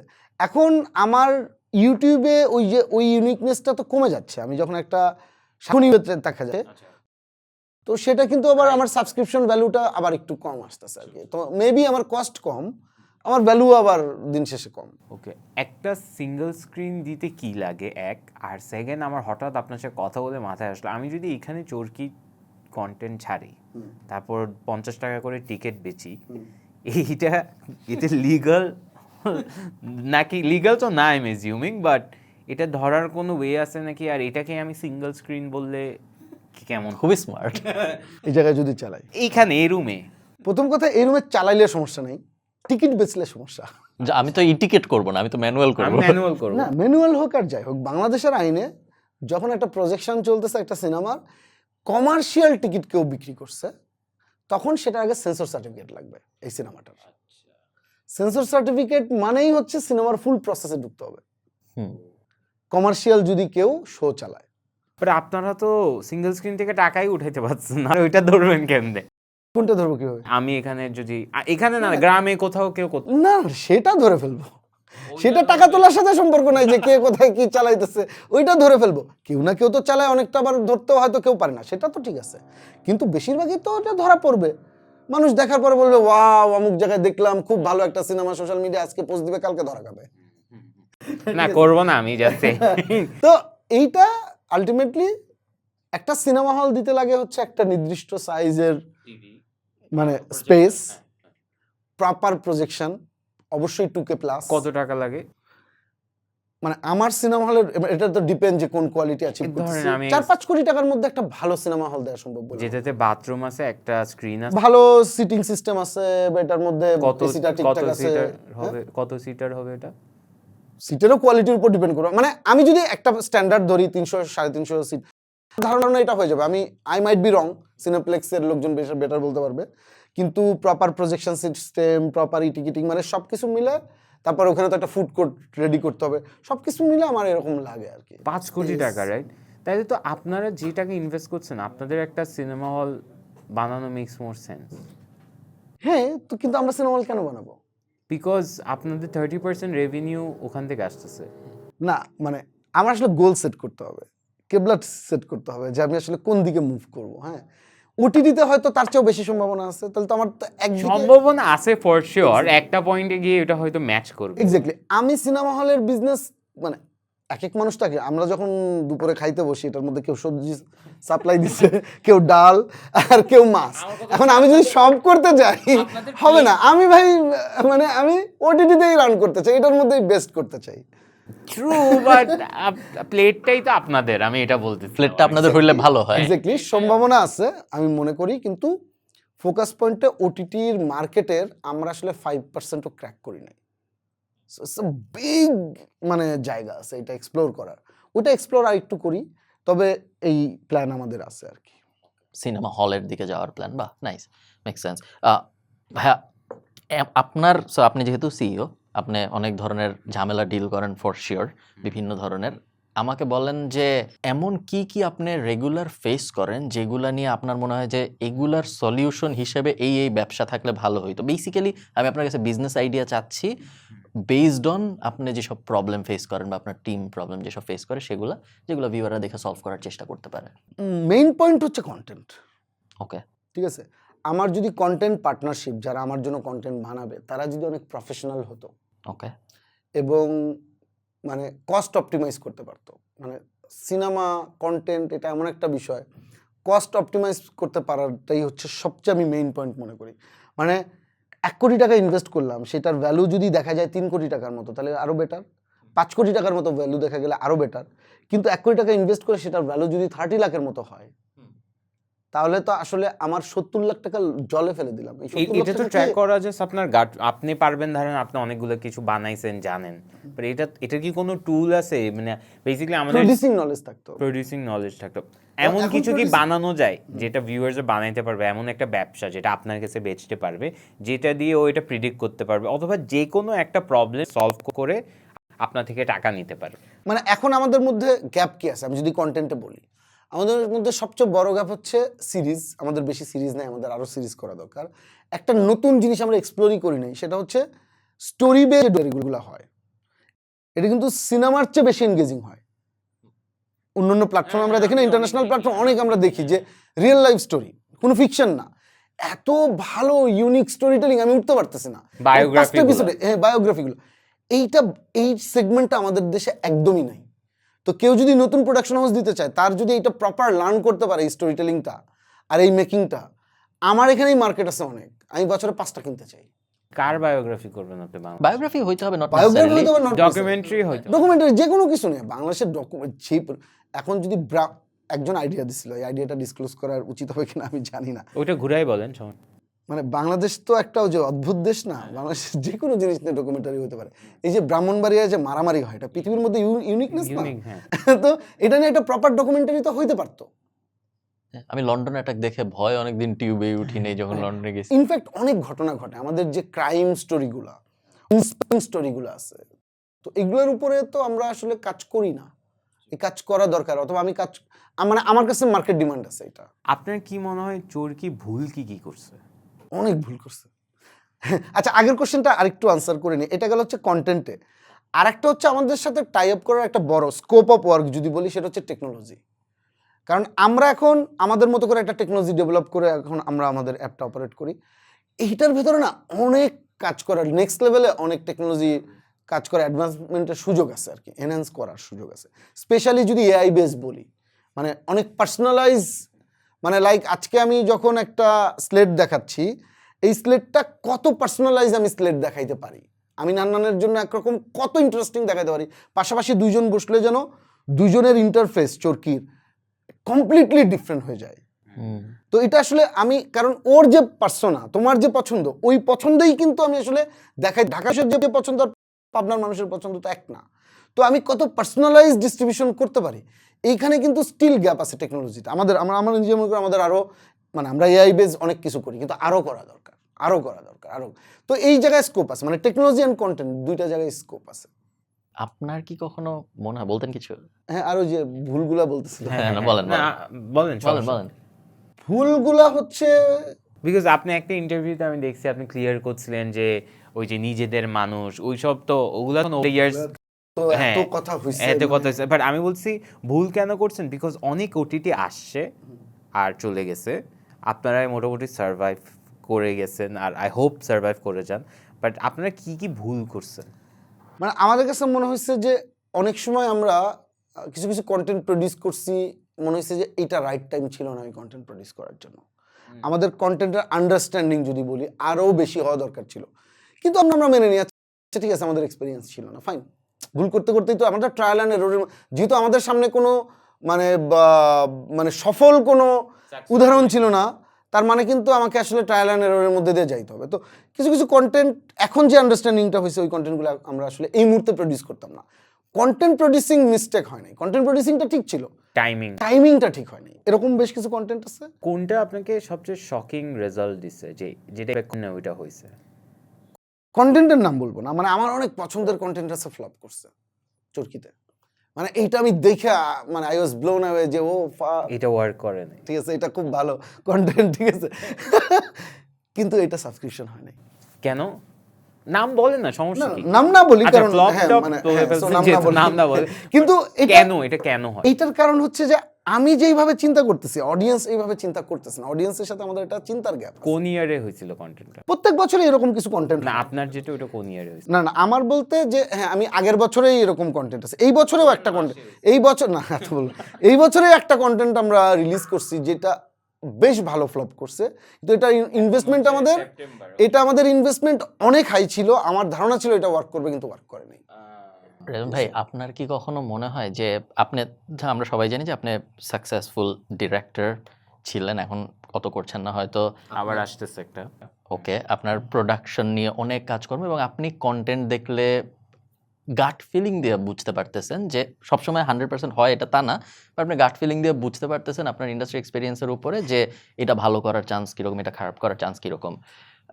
আপনার কি মনে হয় যে সিইও তো একটা ম্যানেজারিয়াল রোল, এই জিনিসের ভিতরে না যায় আপনি যদি প্রোডাকশনের ভিতরেই থাকতেন, ওইটা গ্রো করার চেষ্টা করতেন এবং তারপর চরকির সিইওরে আপনার কাজ বেচতেন, তাইলে কি আপনার টাকায় বেশি হইতো না? টাকা তো অনেক ভাষা, টাকা নিয়ে টাকা নিয়ে চিন্তা করলে মানে লাইক আমি তো গ্রাজুয়েশন করছি সিএসসি তে, আমি সফটওয়্যার ইন্ডাস্ট্রি দিয়ে অথবা ওইটার দিকে মুভ করতাম। ওকে, না আপনি ইমপ্যাক্টের দিক থেকে ভাবেন, ওটা বেশি হইতো না। যদি আমি কন্টেন্ট ইমপ্যাক্টের দিকে চিন্তা করি, আমার প্রথম চিন্তা ছিল যে বাংলাদেশে আগের ইন্ডাস্ট্রি কি ছিল, টেলিভিশন ইন্ডাস্ট্রি ছিল, আমরা টেলিভিশন ইন্ডাস্ট্রিতে আমরাই কাজ করছি, ওইখানে আমার সবসময় একটা গ্যাপ মনে হইতো যে ম্যানেজারিয়াল পজিশনে যারা আছেন, যারা টিভির বিজনেসে ইনভেস্ট করতে আসে, হয় তাদের পলিটিক্যাল এজেন্ডা আছে আর নাইলে তাদের অন্য এজেন্ডা আছে, প্রপার কন্টেন্টের এজেন্ডা নিয়ে খুবই কম আসছে যারা কন্টেন্ট বিজনেস করতে আসছে, মানে কন্টেন্ট বুঝে। আমার কাছে মনে হয়েছে যে এই পজিশনগুলোতে কন্টেন্টের আন্ডারস্ট্যান্ডিংওয়ালা মানুষ থাকতে হবে আসলে আগে, তাহলে আর অথবা মানে কোট অ্যান্ড কোট, এটা আমার বলা উচিত হচ্ছে না যে আমি সব প্রবীণদেরকেই পছন্দ করি, কেরিয়ার শেষ, মানে এখন আর মানে আসলে রিটায়ারমেন্টে চলে গেছে, উনি একটা চ্যানেলের অথবা উনি একটা মানে হাউজের হয়তো মেইন হলো, হেড অফ কন্টেন্ট, ইন্টেনশনই নাই। প্রবলেমটা হচ্ছে ইন্টেনশন হয়তো আছে, প্রবলেম হচ্ছে সে রেলিভেন্ট না এই সময়ের জন্য। তো আমি যখন আসলে এই বিজনেস শুরু করছি তখন কিন্তু আমার একদম রানিং কেরিয়ার, তো আমি এই মুহূর্তে ইন্ডাস্ট্রির পালসটা যতটা আমি আসলে মানে অ্যালাইনমেন্টে থাকতে পারতেছি, আমি যখন এইজ অফ আমার 65 or 70-তে আমি এটার দায়িত্ব নিব, তখন আমি মার্কেটের আন্ডারস্ট্যান্ডিংটাতে আমি অনেক পুরানো হয়ে যাব, তখন আপনিও টিভিতে ইন্টারভিউ দিবেন, বিচিং করবেন। তো এই যে বিষয়, এইটা আসলে আমার কাছে মনে হচ্ছিল যে যারা ডিসিশন মেকার এরকম পজিশনে কন্টেন্টের আন্ডারস্ট্যান্ডিং, রেলেভেন্স এবং একই সাথে ফিউচারটা, যে এটা কোন জায়গা পর্যন্ত যাবে, আমি যদি আরো 10 বছর এটার পিছনে কাজ না করতে পারি তাহলে হবে না। তার মানে একটা ইন্ডাস্ট্রি ক্রিয়েট করতে হবে, যে ইন্ডাস্ট্রি গ্যাপ আছে। আমার গ্যাপটা কখন মনে হয়েছে, যেমন আমার বিজনেসটা আমি ইচ্ছা করে বুঝতে চাইছি, নেটফ্লিক্স বাংলাদেশ থেকে কয়েকশো কোটি টাকা নিয়ে চলে যায়, কারা পে করে? বাংলাদেশি অডিয়েন্স পে করে, তাই না? তাহলে আমাদের দেশে, এবং আমাদের দেশে প্রোডাকশন না নিয়ে, কিন্তু আমাদের দেশে ট্যালেন্ট আছে, আমাদের দেশে ফরেন রিজার্ভের একটা ক্রাইসিস আছে, কিন্তু ফরেন রিজার্ভ চলে যাচ্ছে কন্টেন্ট দেখার জন্য।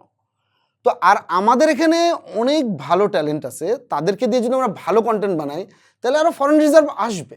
এই যে বললাম 36 কারেন্সিতে পেমেন্ট হয়, আমার তো ফরেন রিজার্ভ কারেন্সিতে কিন্তু ফরেন কারেন্সি রিজার্ভেই কিন্তু এটা জমা হচ্ছে। তার মানে দেশের টাকা দেশে থাকবে, বাইরের টাকা আরও দেশে ঢুকবে। এইটা কারা করবে?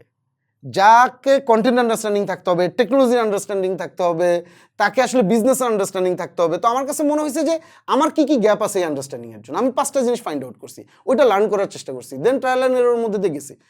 এইটা হ্যাঁ, আমি কন্টেন্ট সাইডে থাকলে আমার একটা জিনিসে আরও বেটার হইতো কন্টেন্টে, তো হোল ইন্ডাস্ট্রি করানো আমার কাছে মনে হচ্ছিল অ্যাজ আ ডিরেক্টর আমি কোন প্ল্যাটফর্মে কাজ করবো, আমি প্ল্যাটফর্ম পাচ্ছিলাম না। তো let's make a platform first, then এটার মধ্যে আমি কাজ করবো। আমি কিন্তু চরকি ডে 1 থেকে একটা প্রজেক্টও করি নাই। আমি এত বছর পরে এসে, মানে 5th ইয়ারে এসে আমি চরকিতে এখন আমি সিনেমা বানাচ্ছি। এই 5 বছর আমি আসলে চেষ্টা করছি বাংলাদেশের বেস্ট ট্যালেন্টগুলোকে একসাথে করে একটা অন্তত মানে আস্থার জায়গা তৈরি করতে, যে এখানে একটা কন্টেন্ট করা যায়। এখন যদি আমি মনে করি যে এটা আমি এখন প্রতি বছর এখানে আমি কন্টেন্ট বানাবো, যদি ভালো লাগে প্রতি বছর কন্টেন্ট বানাবো, তাহলে আমার কাজের জায়গা ক্রিয়েট করার জন্য আমার কাছে মনে হয়েছে ইন্ডাস্ট্রি ক্রিয়েট করা দরকার ছিল। আপনার মুভিটা কে অ্যাপ্রুভাল দিছে? আর সেটা আরেক তো কাহিনী, সেটা হচ্ছে ওইটা রিজেক্ট করলে আপনি কি করতেন? যে আপনার টিম যদি বলতো যে না এটা ভালো হয়নি। আসলে আমার কন্টেন্ট রিজেক্ট করছে, এটা একটা ইন্টারেস্টিং স্টোরি। আমি আসলে আমার কন্টেন্ট টিমের উপর আমি সবসময় বিশ্বাস তৈরি করতে চাইছি। সো আমার কন্টেন্ট টিমটা এমনভাবে আমি ডেভেলপ করছি দিন থেকে, যে এই টিমটা ইউনিকভাবে ডিসিশন মেক করতে পারবে, এই টিম কারোর সাথে কোনো জায়গায় কম্প্রোমাইজ করবে না, তাইলেই তো আসলে কন্টেন্টের ইউনিকনেসটা তৈরি হবে।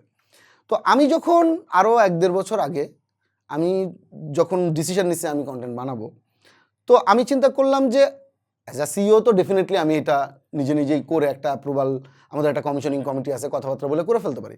আমার কাছে মনে হয়েছে যে আমি নিজে যদি প্রসেসের মধ্যে দিয়ে না যাই, তাহলে আমি ইন্ডাস্ট্রির জন্য কি গোল সেট করলাম যে তুমি একটা ওটিটি প্ল্যাটফর্ম দিয়ে তুমি নিজেই কন্টেন্ট করতে পারো, এটা তো প্রফেশনালিজম না। তো আমি চিন্তা করছি যে আমি পিচ করব। এই যে শুরুতে বলতেছিলাম না, পিচ 1, পিচ 2, ফাইনাল পিচিং, আমাদের 3টা পিচিং প্রসিডিউর আছে। আমি পিচ 1 থেকে পিচ করা শুরু করছি আমার কন্টেন্ট টিমের কাছে।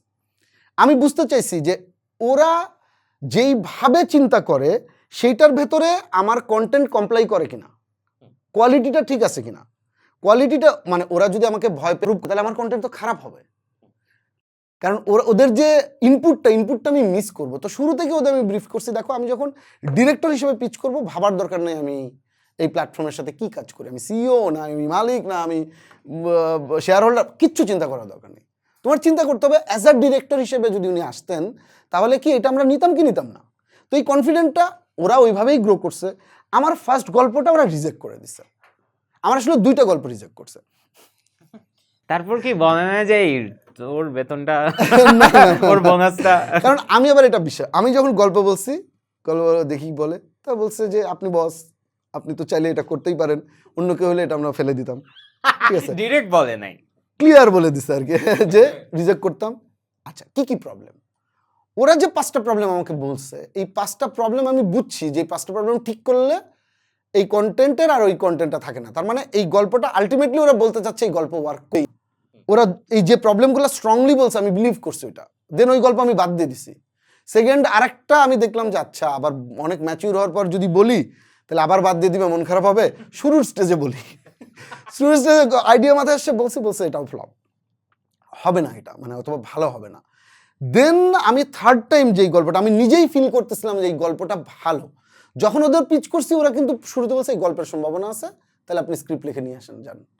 ঠিক আছে, তো এই যে ধাপটা আমি যদি ডে 1 ওদেরকে দিয়ে জোর করে অ্যাপ্রুভ করাতাম, তাহলে কিন্তু আমি একটা খারাপ কন্টেন্ট মেবি করতাম। আমি জানি না আমার দম সিনেমা কত ভালো হবে, কিন্তু অন্তত আমি এই জায়গায় কনফিডেন্ট যে ও মানে আমার ক্রিয়েটিভ টিমটা অ্যাটলিস্ট ওরা স্যাটিসফাইড, এবং ওরা যেভাবে কন্টেন্টটা ডিজাইন করে, চিন্তা করে, কন্টেন্টে ইনপুট দেয় অন্যদের ক্ষেত্রে, আমি তো দেখছি চরকির কন্টেন্টের কোয়ালিটি এনশিওর করতে ওরা জান প্রাণ দিয়ে দেয়।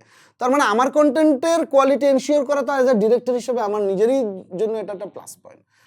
তো চরকি 2বার আমার এটা রিসেন্ট, তো তাতে আমার কোনো দুঃখ নাই, কিন্তু আমার কাছে আমি এই প্রসেসটা বিলিভ করি আমার চরকির। ভাইয়া শেষের দিকে চলে আসছি আমরা।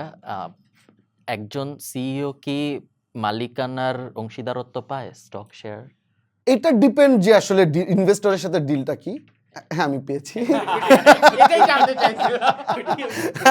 কারণ হচ্ছে যে না রাইট ডিল, কারণ আমার ইনভেস্টর না এত ভালো ইনভেস্টর, মানে আমি জানি না, আমি এত কম জানার পরেও মানে বিজনেস থেকে শুরু করে ওনারা কিন্তু জানতো যে এ লার্ন করতে করতে আগাবে, বেট করছে পুরো এটা একটা। হয়তো আমাকে বিশ্বাস করছে, আমি এটাই বলবো, আমাকে বিশ্বাস করছে। ইনফ্যাক্ট আমি যখন শুরুতে যে টাকার ইনভেস্টমেন্ট চাইছিলাম, আমার ইনভেস্টর উনি মানে বলছে যে আপনি এত ছোট করে কেন ভাবতেছেন। এইটা আমার কাছে অনেক কনফিডেন্ট দিছে যে আপনি যদি ছোট করে ভাবেন, এত টাকার চিন্তা কেন, জীবন এটা ভাবি নাই, তার এত টাকা দিবে কি দিবে না এটা ভয় থাকে না, চাইতেই লজ্জা পাইছেন। এক্স্যাক্টলি। ছোট লোক তো আমরা ভাই, কয়টা জিনিস ডিল করছি।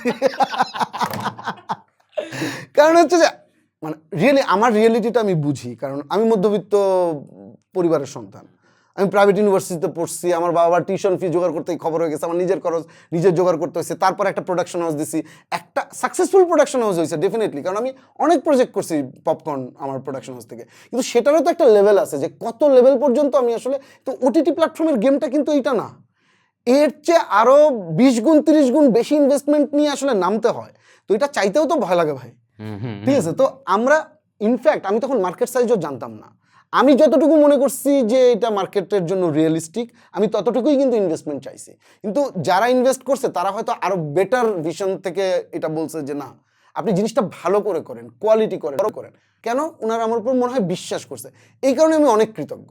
ইনফ্যাক্ট আমার শেয়ার চাইতে হয় নাই, যে মানে যেহেতু বিশ্বাস করছে ইনভেস্টমেন্ট দিয়ে দিলাম, আপনার যা ইচ্ছা করেন, আপনি যে কমিটমেন্টগুলো দিচ্ছেন প্রতি মাসে এবং প্রতি বছরে সেটা ঠিক রাখেন। এখন আমার চ্যালেঞ্জ কিন্তু ওইটাই, ওই নাম্বারটা ঠিক রাখা, এটা করতেই খবর হয়েছে আর কি। ওনারা শুধু এই জায়গাটা দেখে, কিন্তু আমাকে ফুল ফ্রিডম, আমি খুবই কৃতজ্ঞ এটার জন্য। আদারওয়াইজ চরকির কন্টেন্ট এত ইউনিক হইতো না যদি আসলে এটার মধ্যে এই বাজেট নানান ইনপুট এটা সেটা দিতে চাই, তো এটা আমার কাছে খুবই ভালো লাগে। আর শেয়ার আলহামদুলিল্লাহ তারা আসলে যে শেয়ার আমাকে দিছে এটা আমার জন্য খুবই, আমি মনে করি যে মানে খুবই সম্মানজনক। আপনার যখন আপনি সিনেমা প্রডিউস করবেন তখন আমাকে একটু বলেন, আরেকটা বেসিক প্রশ্ন, আপনার টাকা দিয়ে আসলে করেন কি? নট লাইক যে এনজয়ের ওইটা বলতেছেন, কনজাম্পশন না, লাইক ইনভেস্টমেন্ট বা এটা বানাই বা ওই সাইড বিজনেস সাইড হাসল, মানে কোন টাকা?